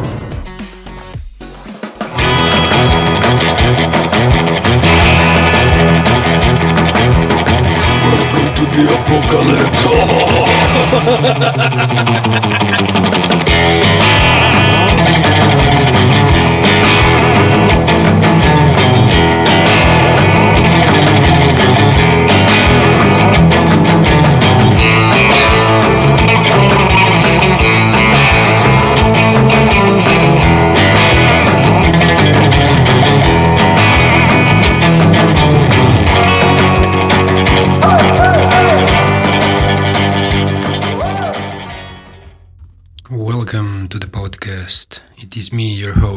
Ralph KK. It has been a very, very hot summer, full of experiences and weird things happening all around. As you might have noticed, every week something new is happening, sometimes some weird stuff or strange stuff, or just out of the ordinary, almost every day. This has been like a very meaningful summer. Too many things happening at once. Well, I mean, you just have to check out the news and then you will see what's happening. But in general, what I can tell you, that it is particular about this summer, it is the very weird weather. The weather is extremely weird. As many scientists have said, the ecosystem of the Earth could be collapsing, or it is collapsing.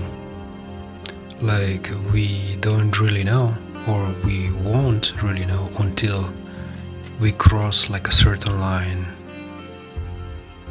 when or after we cannot go back. So as I was telling you, the weather is very weird this year. We are in the middle of July, and check this out. Most of the plants, they are already changing their system to prepare for the winter. This is too early. We are like 1 month and a half too early. Like in nature, the plants should change to winter mode just when autumn starts, and this is usually in September or October, depending on the weather. This means that the temperatures go lower. It is much colder at night for sure, and during the day sometimes. And this change of weather, it is like a sign for the plants that winter is coming. So they have to change their whole system and prepare for winter, so go into winter mode. And today it is just absolutely crazy.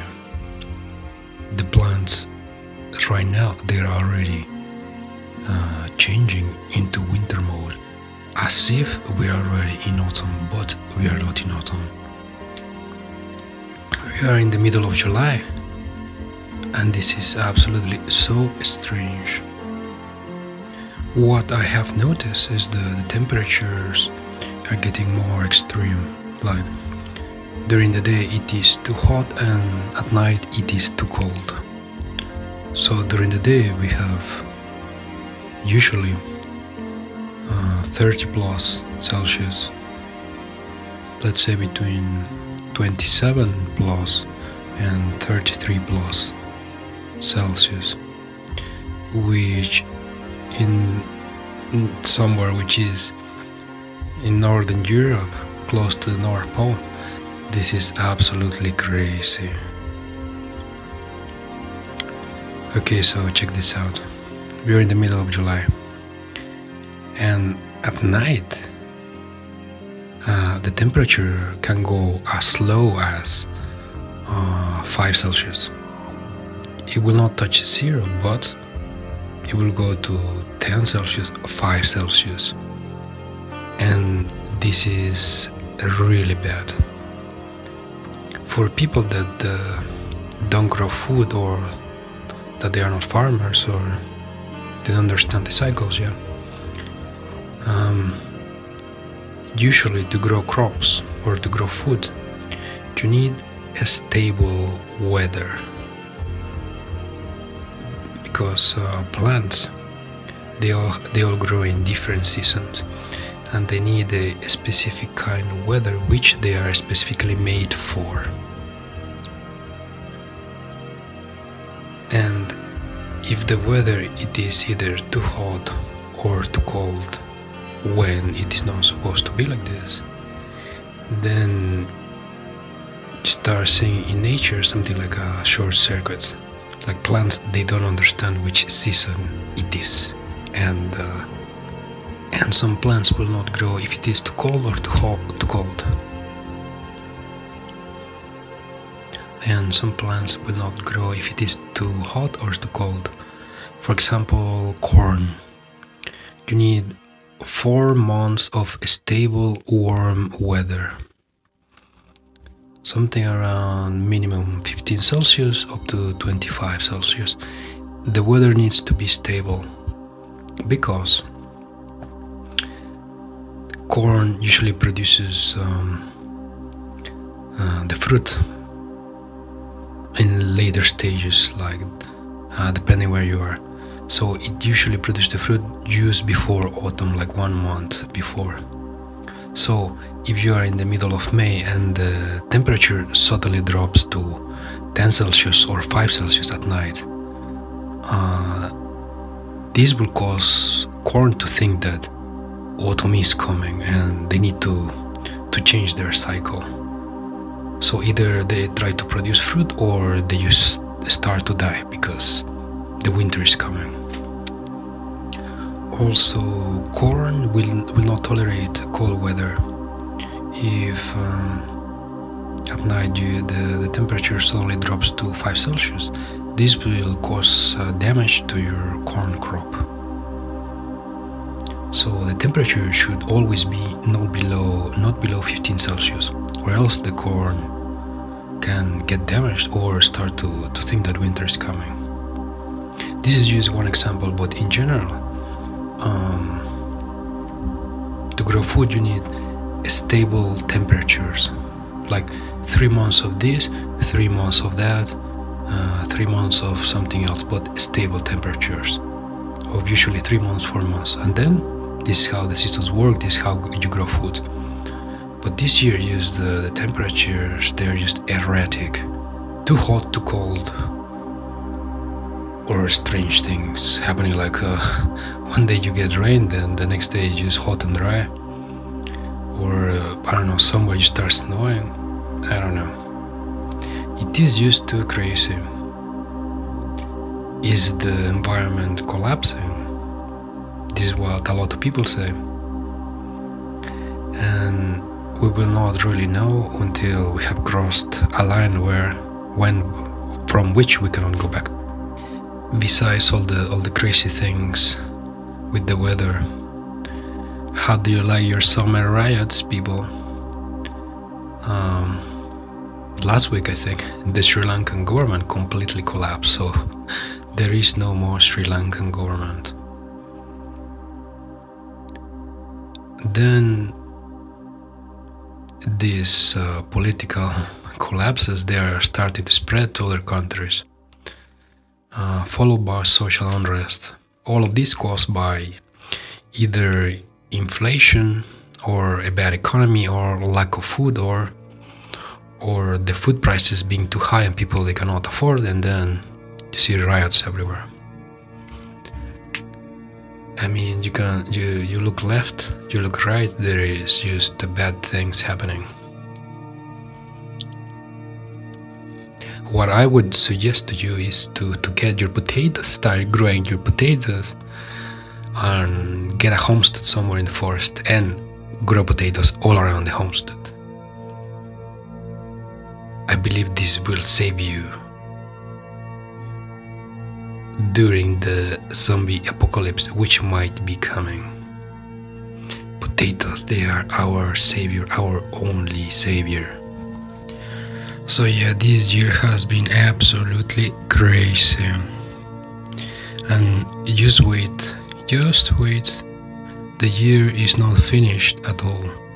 We still have something like 5 months to go, I suppose. The very interesting part is going to be in winter, because the worldwide situation of energy crisis, particularly in Europe, where they cannot get enough gas or oil to fuel the European economy. And can you imagine if Europe, particularly Germany, they cannot get enough gas to power their industries, or even to power the homes of their people during winter? It's going to be very chaotic. So I think they will have 50% less of what they had last year. So what are they going to do? What are they supposed to do? Nobody knows. Today I was reading online that some people in Germany, they have decided to take less showers because the prices for water, electricity, gas on, they are too high for the average person to pay. According to me, they have doubled or tripled from the prices of last year. So some people have decided to stop taking showers.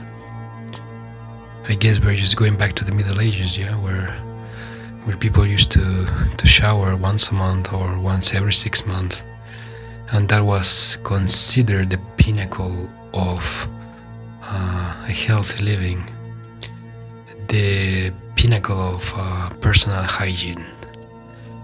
Take a shower or a bath once every 6 months, I will just be okay. No need for your gas, no need for your electricity, no need for your water. Anyways, it's going to be a very tough winter for a lot of countries. And probably the situation will keep getting worse and worse and worse. 2022, 23, 24, 25, each year getting worse. So what can you do in these circumstances? Well, what I would do is get a nice big home outside of the city, somewhere in the forest, with a big piece of land, and start growing your potatoes. Potatoes will save you during the zombie apocalypse. By the way, according to Agenda 2032, everything is going according to plan. First, we see a destruction of the current system, followed by a rebirth of a new system. Perhaps we are living through the Great Reset, who knows? And if you're so unfortunate to live in a big city, I would highly recommend you to start buying pasta. Use buckets and buckets of pasta for storage. According to scientific research, it says that you can eat pasta even after 20 years of being in storage. That storage being a cold place with stable temperature, maybe like 5 Celsius, in the darkness, and vacuum sealed. So you could buy a couple of bags of pasta in plastic bags already airtight. You just buy like a couple of them, just pile them on top of each other, put them in another plastic box, and then seal the plastic box. And this is your apocalypse pasta box to last 20 years. Another important thing is to have some water. If you're in a big city, you need water for sure, to drink and to use stuff. So if you're in the city, get your pasta, get your water, and some iodine pills. The 3 golden stars for your checklist. And so that is for today. I will see you soon with more exciting summer news and more about the apocalypse.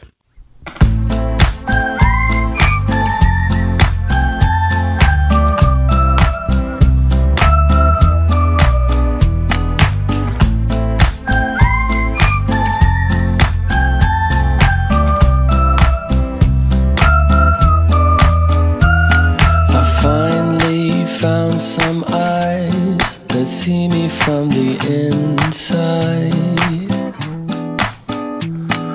Nothing left to hide, not even from myself.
Walking on the bright side. Never have to hide again. Together never has to end.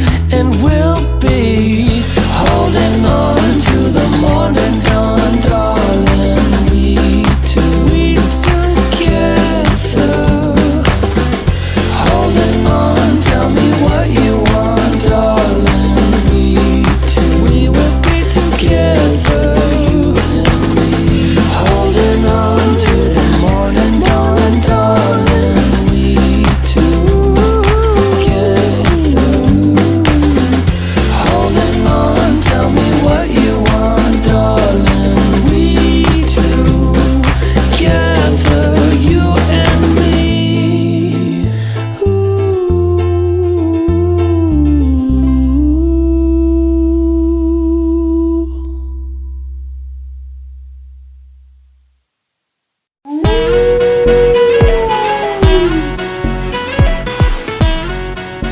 Welcome to the Polar Homestead. We learn finance, permaculture and prepping, a modern view of the world. Don't forget, freedom is in your hands. Stay safe and vigilant, friends. And now your host, Ralph KK.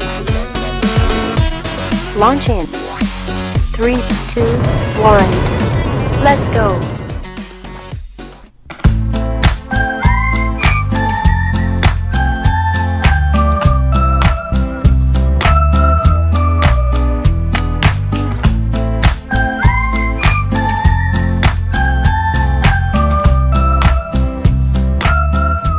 And welcome to the podcast. This is me, your host, Ralph KK. It is the summer, or more or less it's still the summer, because in around 2-3 weeks autumn is coming. the place where I live, most of the time around the 1st of September, yeah, just like clockwork, the weather flips, and the 1st of September you will get this autumn weather. So it is very cold, it is very rainy, it is very windy, and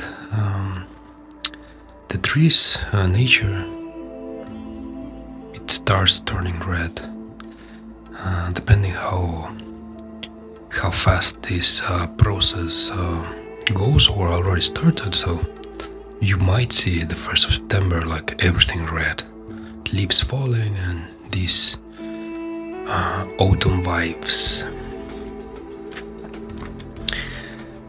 The thing is, this year has just been crazy. I don't know, I don't have any kind of living memory of having such a crazy year with all so many things happening at once. What to do, you might say, what to do? My best advice for you is get your potatoes and start growing potatoes. This might be your only way of survival for the coming apocalypse. Although, you know, there are, I suppose there are other options, there are other plants that you could grow, but I don't know, I think in my own opinion, potatoes are the easiest, most caloric dense and crop giving multiplier that you could get. So grow your potatoes and get ready for the apocalypse. So today's podcast is going to be about cryptocurrency, particularly Bitcoin. Currently in the news, you would see everybody saying that, oh, you know, Bitcoin, it is dead, cryptocurrency, it is dead, everything is going to zero. And believe me when I tell you this is not the first time that I've heard this. So crypto has existed for, let's say, 12 years. I mean, like, since Bitcoin was created. This has been 12 years. And we have seen something like 4 or 5 cycles of bear, bull market, bear, bull, so 4 or 5 cycles, yeah. So, and every bear cycle, which is usually every 4 years, the same thing happens. Mainstream media, celebrities, influencers, everybody says Bitcoin is dead, cryptocurrency is dead, it is going to zero. And it's kind of funny to watch it. I mean, me personally, to see these people, and every time, every cycle you see new people who has not experienced this. So influencers, mainstream media, celebrities, people that you see in the news, new people, they come, they have never experienced this, and they always say the same thing. They say Bitcoin is dead, it's going to zero. It is very funny to watch because every time they say this, they are wrong. Why Bitcoin cannot die, or why cryptocurrency cannot die? Well, the explanation is rather complex, but in general, the main idea is that cryptocurrency, this is an idea, a technology, a concept that exists. It has existed for 12 years. This is in the mind of people, the concept is in the mind of people, and whatever happens, even if it goes to zero, cryptocurrency will not cease to exist. But it will never go to zero because there will always be people who find value in all these kind of different cryptocurrencies. And as long as there is people who find value, there will be cryptocurrencies with a price, so they will never go to zero. This is just not possible. So every time somebody says the cryptocurrency is going to zero, they will disappear, whatever. They don't know what they are talking about. Then, secondly, when people say Bitcoin specifically is going to zero, they absolutely don't understand the concept or the idea of what Bitcoin is.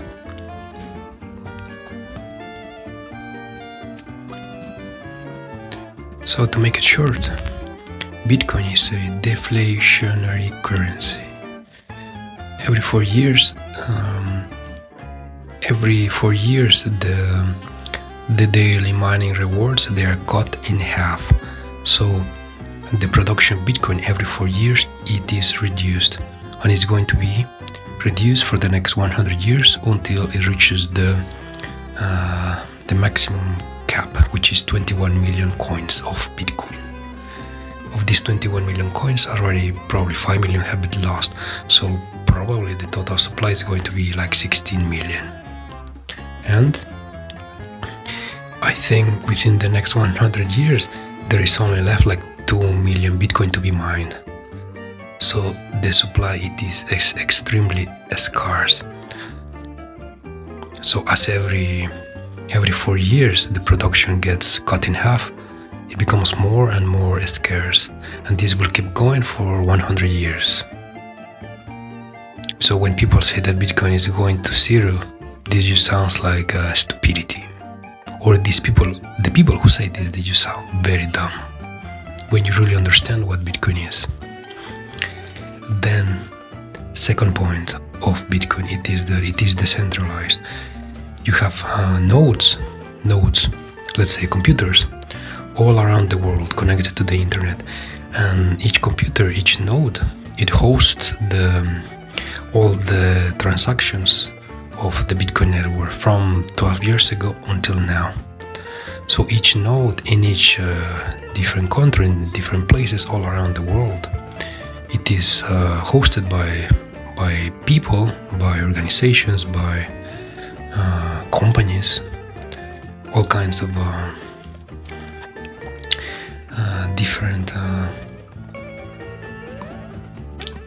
different hosts, let's call it like this, different hosts. The numbers, they are not exactly accurate, but there is hundreds of thousands of people hosting Bitcoin nodes. You don't need to be mining Bitcoin to be a host. To have a node, you don't need to mine Bitcoin. So you can host a node on a calculator, basically, on a Raspberry Pi. These very cheap mini computers, you buy them for like $50, $100, and you can host your Bitcoin node on a Raspberry Pi. You are just, if you host a node, you are checking the validity of the transactions and reassuring the consensus that this is right and that this is true. So this is how the network works. So the meaning of Bitcoin being decentralized, this means that there is not just one entity behind the network. There is hundreds of thousands of people, entities that have their nodes. Therefore, it is impossible to get rid of Bitcoin or to destroy it or to control it. It is just impossible. Therefore, you cannot kill Bitcoin and Bitcoin cannot go to zero. These are the two main points. And now check this out.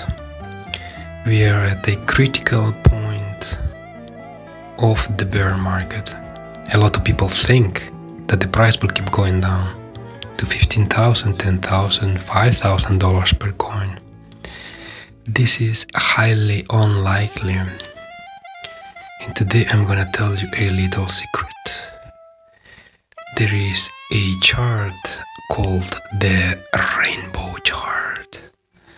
The Bitcoin rainbow chart. This shows you the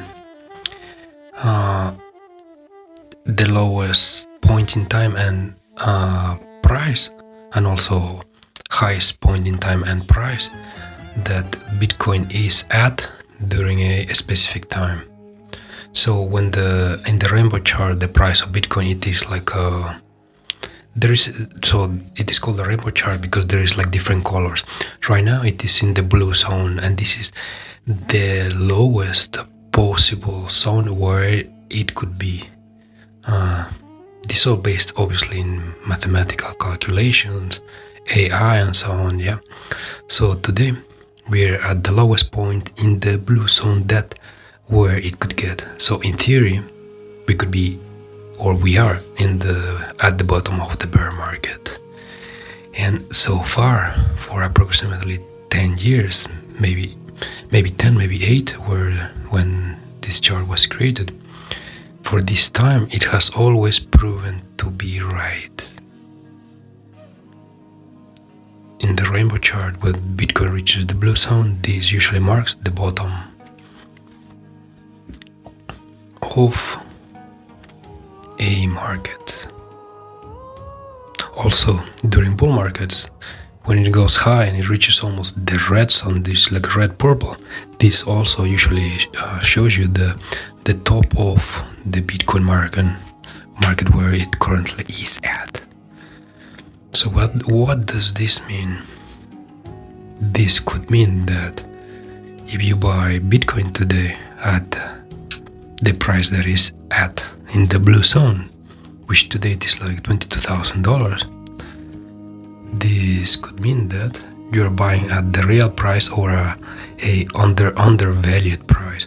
So you could buy today and not be afraid that tomorrow will drop to 10,000 or 5,000 or whatever. Of course, this is never guaranteed, but it is highly likely.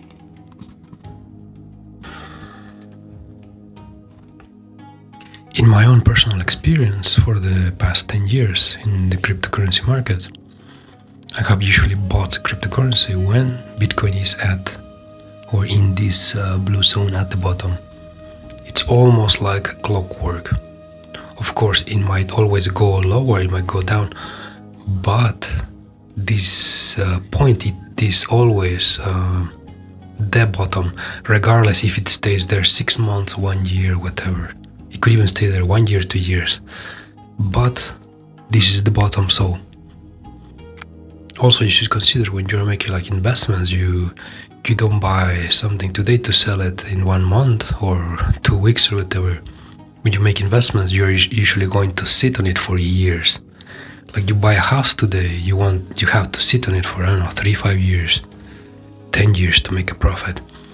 So when you make investments, you have to think like going for the really long term.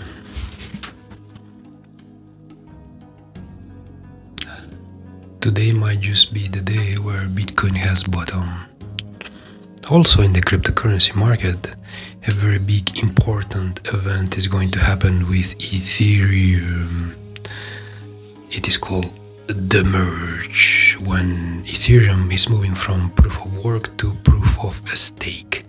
It is being scheduled for approximately like 1 month. So sometime in September, like from 1 month from now, like the 15th of September or something like this, the chain will transition to proof of stake. If you're not sure what proof of work or proof of stake is, I think you should Google it. You will get longer, better explanations. I could just tell you here in 1 minute, yeah? So, also when a chain is forked, something magical happens. When a chain transitions from the old chain to the new chain, there can be many different forks. So let's say you have 1 Ethereum in your wallet. Ethereum transitions to proof of stake. So one chain will be accepted as the true successor or the real Ethereum. And you will have your 1 Ethereum equals 1 Ethereum of the new chain. That is going to be Ethereum. But usually there are many forks. So there could be maybe 5 forks of other chains which claim to be the true Ethereum or whatever. So your one Ethereum of the real chain, you will also have your one Ethereum in the other chains that claim to be Ethereum. So this can be like some kind of smart move or money making move. If you have some Ethereum, then you go claim the other coins, the forked coins, and then you go either sell it or you keep it, or I don't know, but you will get the other 4 coins for free. The magical word, free. So even though we are in a bear market, the cryptocurrency market is very active and sparkly. What I mean is, regardless of the crash that has happened, because the value of these cryptocurrencies have lost at least, I don't know, 80% of their value, at least, something like this. Even though this has happened, the people, the developers, the technologies, they just keep going forward, regardless of the price. All of these technologies, they keep going forwards, and I might even say that today the development happening is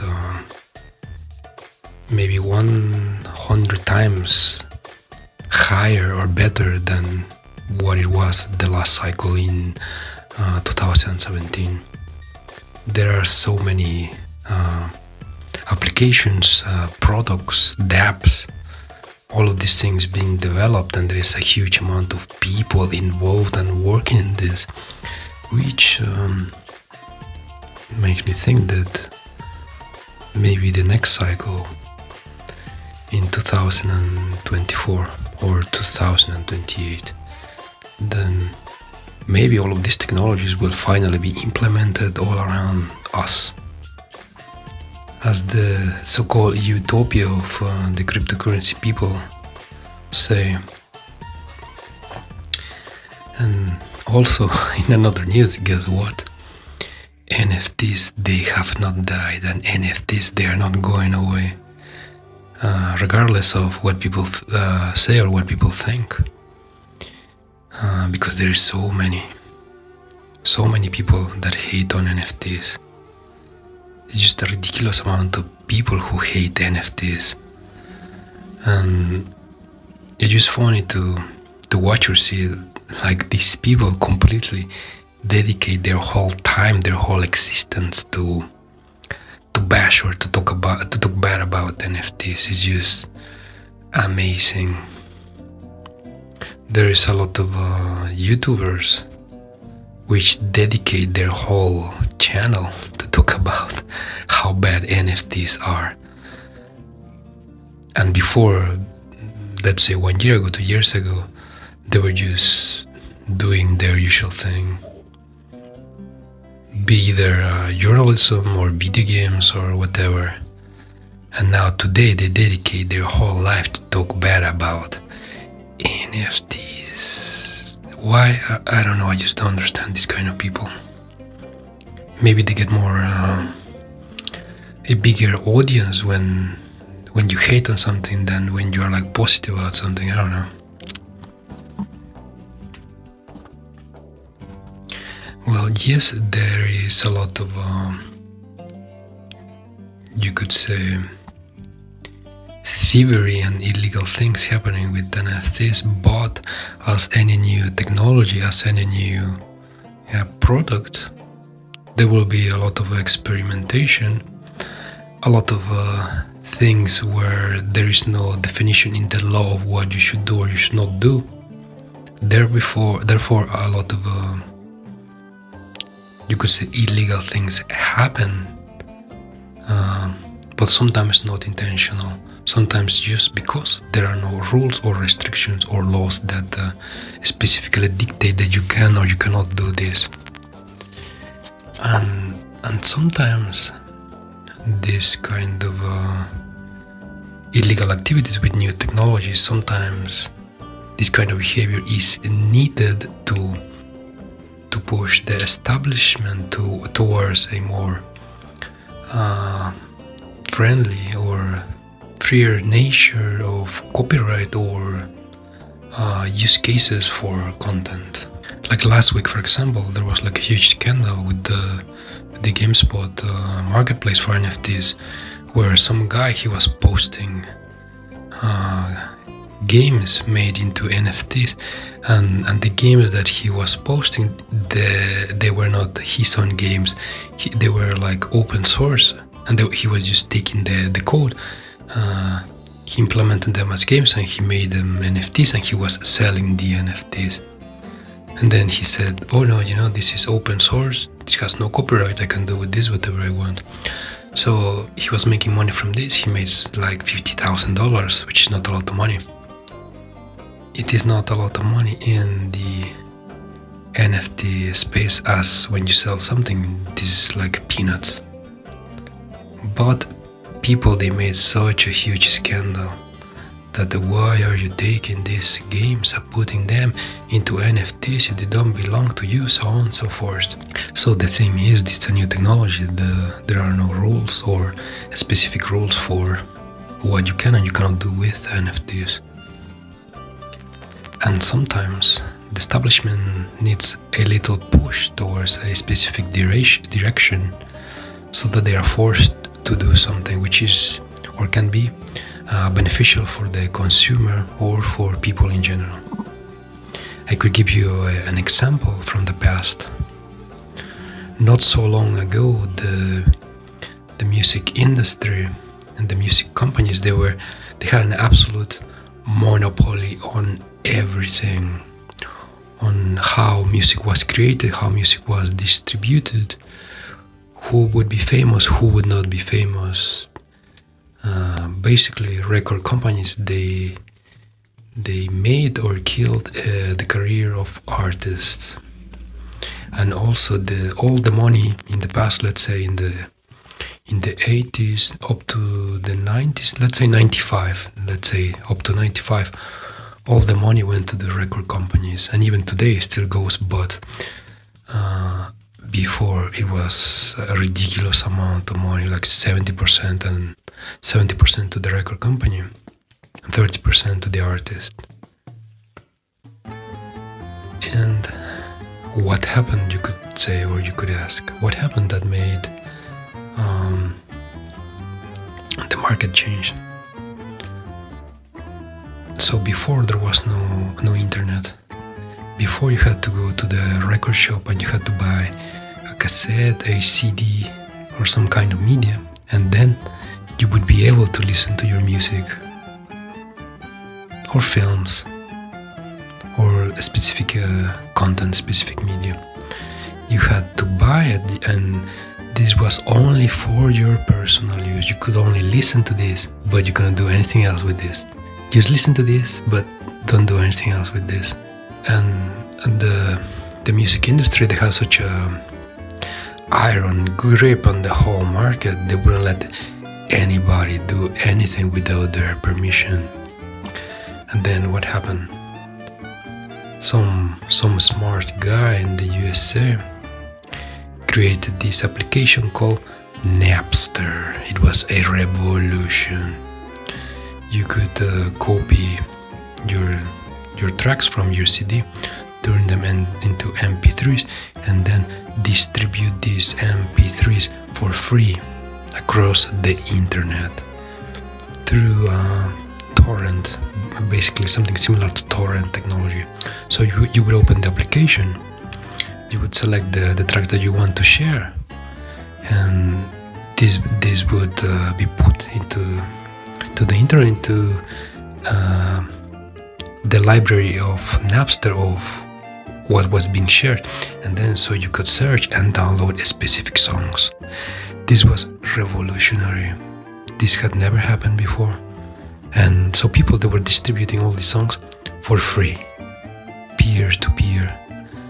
And when this happened, oh my gosh, the record industry was furious. And because there were no laws or definitions on how to handle this, it actually took them like a couple of years to finally take down Napster. I think it took them maybe 2-3 years to finally put down Napster and to completely close down the service and the software. But the idea of what Napster was, it was already the concept, it was in the mind of people. So as soon as Napster was taken down, like 100 copycats just came out with the same thing. So the torrent technology was created and distributed, and the concept was out there, the idea was out there, and you could not kill it. So all these applications started to come out and started to do the same thing. Share music, share media, share content. And this is how the music industry, they lost their grip. They gripped the iron grip on everything. They were forced to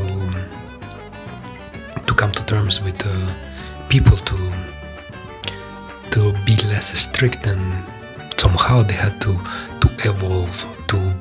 They started to accept the distribution of music online, but this took several years. This took something like 10-15 years.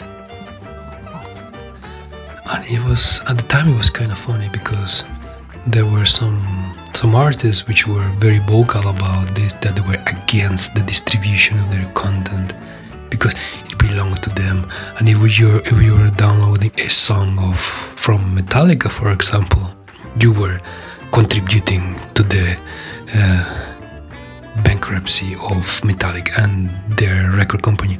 Even though they were making hundreds of millions of dollars, your one song, it was damaging them, which was kind of absurd, and it is absurd today. So Napster, this new technology, it forced everything to change. And for example, if Napster never came out, never was created, if torrent technology never came out, never was created, then history would have been different. And then all these companies, all these corporations, they would have never been forced to change. They would have kept with their bad policies, bad acting, and just keep on piling money and do nothing for the consumer. So this is my point, that with NFTs, there is a lot of bad behavior, there is a lot of illegal things happening, but it is a new technology, and sometimes you need this kind of behavior to force laws, to force legislations, to force change in people. This is how you do it. And a lot of people would not like it.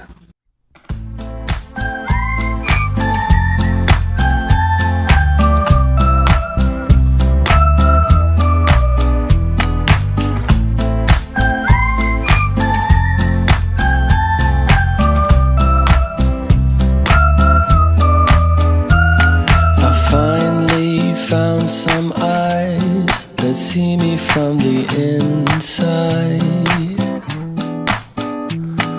Nothing left to hide, not even from myself. Oh, oh, oh, oh, oh.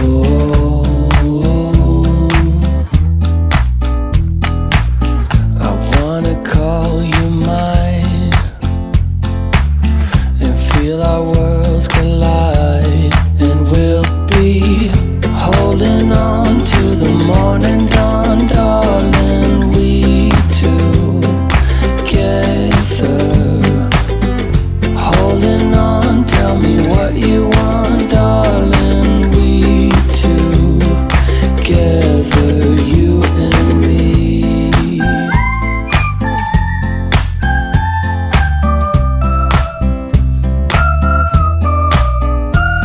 I want to see the sun shine through your very soul, dear. Find your darkest parts and let the light in. Oh, oh, oh, oh, oh, oh.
days, walking on the bright side.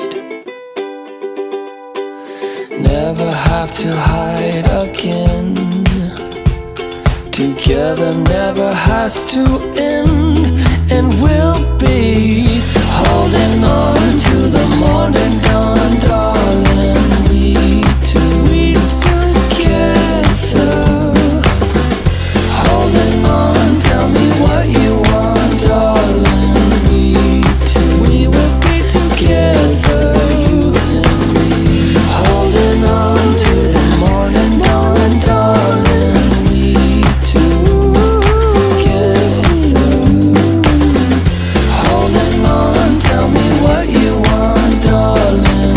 We two together, you and me.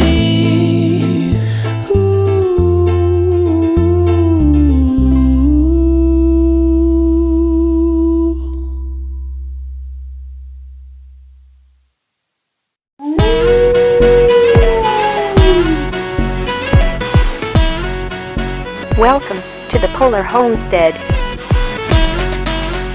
We learn finance, permaculture and prepping, a modern view of the world.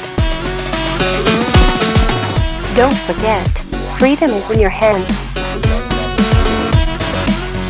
Stay safe and vigilant, friends. And now your host, Ralph KK.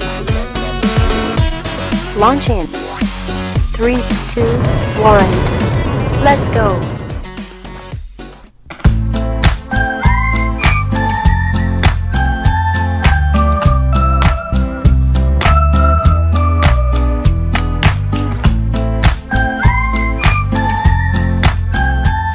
Welcome to the apocalypse. It is me, your host, Ralph KK.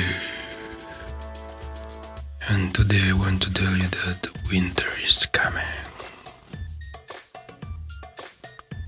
Yeah, but I mean, like, seriously, there is only 4 months left of this year. The year 2022, where so many crazy things happened. It is hard to believe that everything just happened all at once. I mean, every day it is just lit, it's on fire. I mean, like, literally on fire. Today we have a very chill topic, or kind of relaxed. We're gonna talk about TV shows. And right now there are 2 very popular TV shows that have just been released or are about to be released. So these 2 TV shows are The Lord of the Rings, The Rings of Power by Amazon, and Game of Thrones, The House of the Dragon. We are halfway through TV season. We have a lot of hyped up TV shows that came out. So this summer we have 2 big TV shows that everybody's talking about. So we have Game of Thrones and The Lord of the Rings. And you could say that they are both opposites in the way that they are being received by the public and the way that the creators made the show. So, for example, The Lord of the Rings TV show, there is a huge controversy about it because the producers, they just put woke politics all around the TV show, like sprinkled here and there. And besides that, they massacred the Tolkien literature from what the TV show is based on. And if you go online, you go to the internet, there's just like a huge scandal, you could say, a huge scandal between the fans, between the mainstream media, between the producers, the creators of this TV show. So like everybody just fighting with each other. So what happened with this TV show? Well, I don't want to go into specifics, but they just put too much woke politics, and they twisted the literature into something that is not Tolkien. This is the main complaint, that the TV show is something like fan fiction because they just change too many things. So when you are creating a film or a TV show based on some specific literature, you have to follow the story, the rules of this literature, so that you are able to call this content, you are able to call it from what it's supposed to be based on. So if you are going to make a Lord of the Rings TV show, it should be specifically based on the books or literature, whatever, and it should be the same, or it cannot be similar, it has to be the same as what the story says. So the problem with this TV show is that it's something like fan fiction because they are just creating like a random interpretations of the story and the characters, modern interpretations of Tolkien, which nobody asked for. It's actually quite funny to see how people are fighting, because it's something like a war of words. You go to Twitter and then the main actors, they are fighting with the fans, like arguing, and then this is getting like pretty aggressive. The actors, they are calling fans by names or trolls, or even using bad words. So the pushback from the fans is getting bigger and bigger and bigger. So I think, and almost everybody on the internet thinks, that this TV show is going to be a big failure. And Amazon invested something over $1 billion. Supposedly the most expensive TV show ever made. They're spending something like $60-something million per episode, plus the rights for the literature, whatever. So this is going to be a very expensive blunder. So the problem here is, if you are like a media company, you're some Hollywood studio, whatever, you want to be creative, make like something of your own creation, like fan fiction, whatever, yeah? So here's the problem. Why do you have to use an existing franchise or an existing piece of literature, or a name of something that is already established? Why do you have to use or get or buy an existing franchise to create something that is going to be fan fiction, or that is going to be what you want to create? So basically Hollywood or these media companies, they buy the rights for some franchise, and then they create whatever they want, which is not connected to the franchise. And the reason they do this is because if they went out there, they produced a film or a TV show with no name, and they created their fan fiction, their interpretations, their ideas, whatever, with no name whatsoever. So here's the problem. Nobody would watch it, nobody would go see it. It would be a failure. So the solution, according to these Hollywood executives, is to buy established franchises and then to create some content using the name of these franchises. And this content, it's usually some interpretation or creation to what the media company or producers, they want to do. And this is the problem. This is why people, they get angry. And sometimes the ideas of these Hollywood producers, sometimes they are too very specific to what they think themselves, and they just want to spoon-fed these ideas to the general public, even though the general public, or most of people, they don't want anything to do with these ideas, or they don't want to consume this content. And this is why we see a revolt on Twitter, on YouTube, and people are pushing back because people are tired of this. I suppose this started like a long time ago, when first Disney, they bought Star Wars, and then they started to create their interpretations of the lore, their own ideas of how the franchise should grow or evolve or to be adapted to modern times. When you just buy a franchise and you don't follow the existing literature, like the following rules, you're going to make people angry. You're going to make the fans angry, because when these Hollywood companies, they create their interpretations of already existing literature, this is basically changing the whole rules of the game. You are interpreting to your own ideas what are something that already exists. This is why fans, they get angry.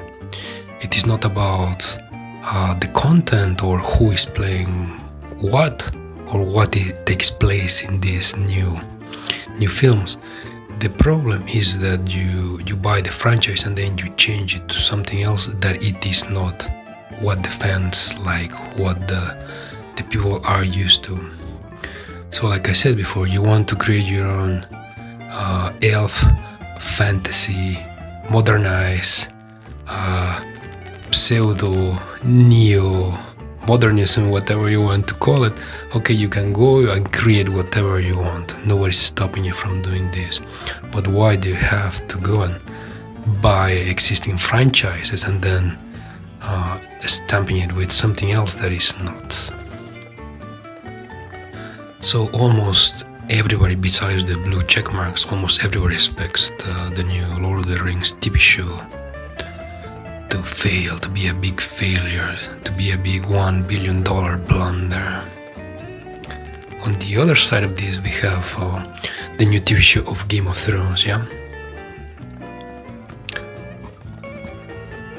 A lot of fans were very disappointed 5 years ago with the last season of Game of Thrones, because again, we have these producers, these media companies that want to make their interpretations of the lore of something. They change it, and then the fans, they used feel terribly disappointed, because also the last season of Game of Thrones 5 years ago, the last season, it was created by the producers. They didn't use the literature, the book, because the book is still, even today, is not finished. So the last season, it was a creation of the producers. It was not based on any books. So the previous seasons, they were entirely based on the books, and this is why it was so successful. Anyways, the new season of Game of Thrones, it is also based on a book, and the people involved, the producers, they are new people. So this kind of heals the wounds left by the previous showrunners. And to the surprise of many, actually, the TV show was quite acceptable. It was not terrible, it was not amazing, but it was acceptable. And some of the characters, they are well played. I already have a favorite. It is this guy, the bad boy called Daemon Targaryen. He's the brother of the king. He has like a very narcissistic personality. You could say self-destructive, egoistic, egocentric. He's just like an anti-hero, but to my own opinion, he's kind of funny. So I watched the first episode. It was quite okay. Without giving out any spoilers, there is dragons, there is drama, and there is the new Targaryen queen, which, well, okay, she's going to fight for her throne. She wants to get the throne for herself, and I suppose the whole first season is going to be about her trying to get the throne.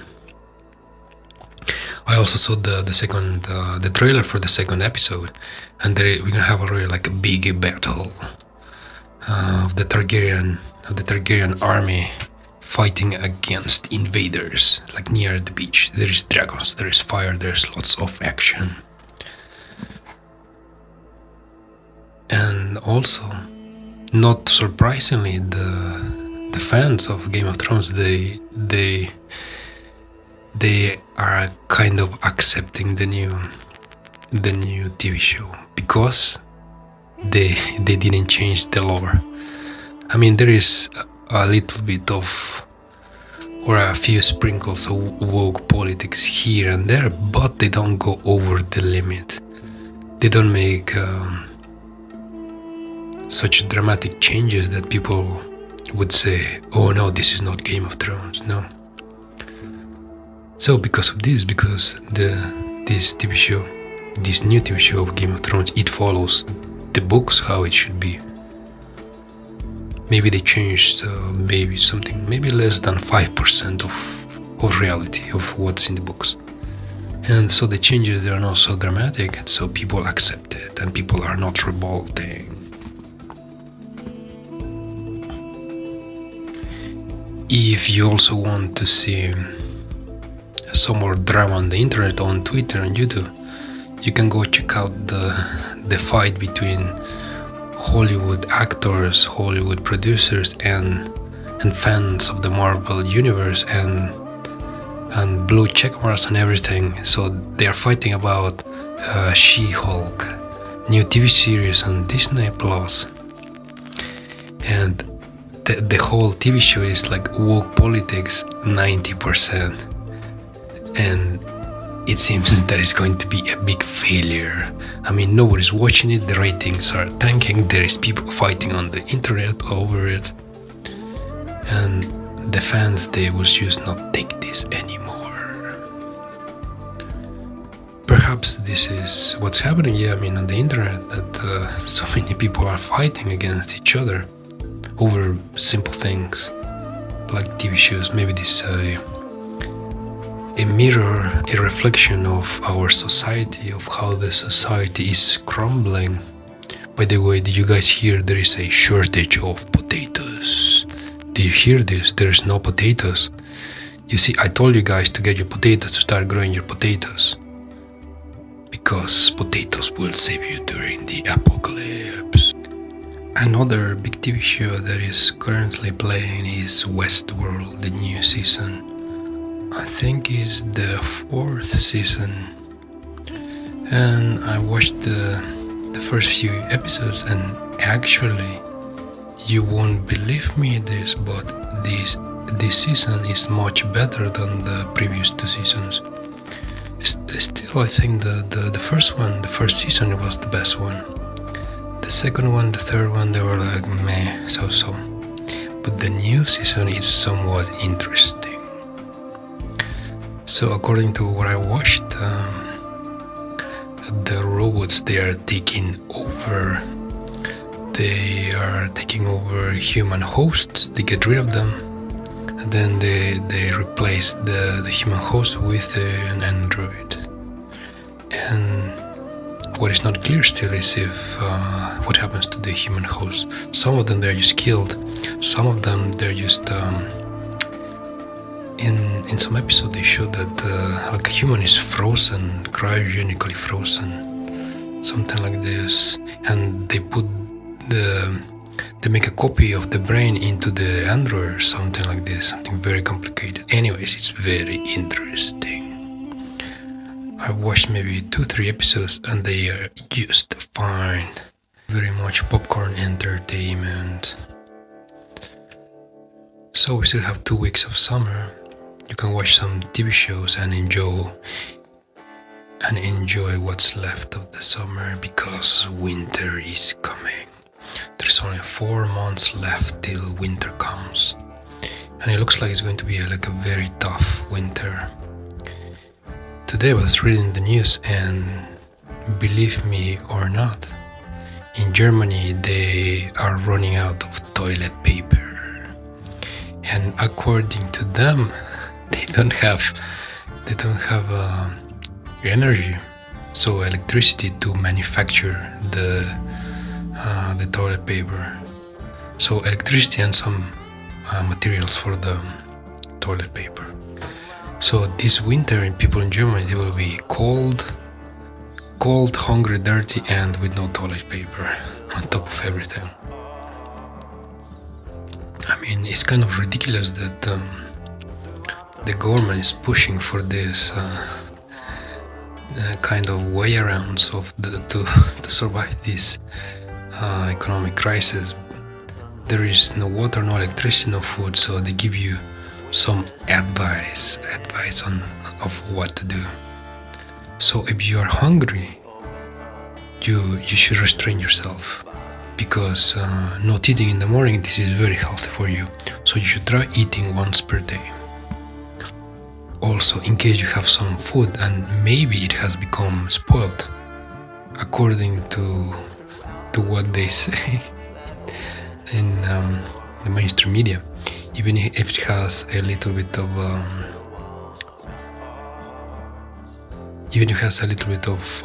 mold, white mold, if it is white mold, it might be used okay for you, according to the newspapers and the mainstream media.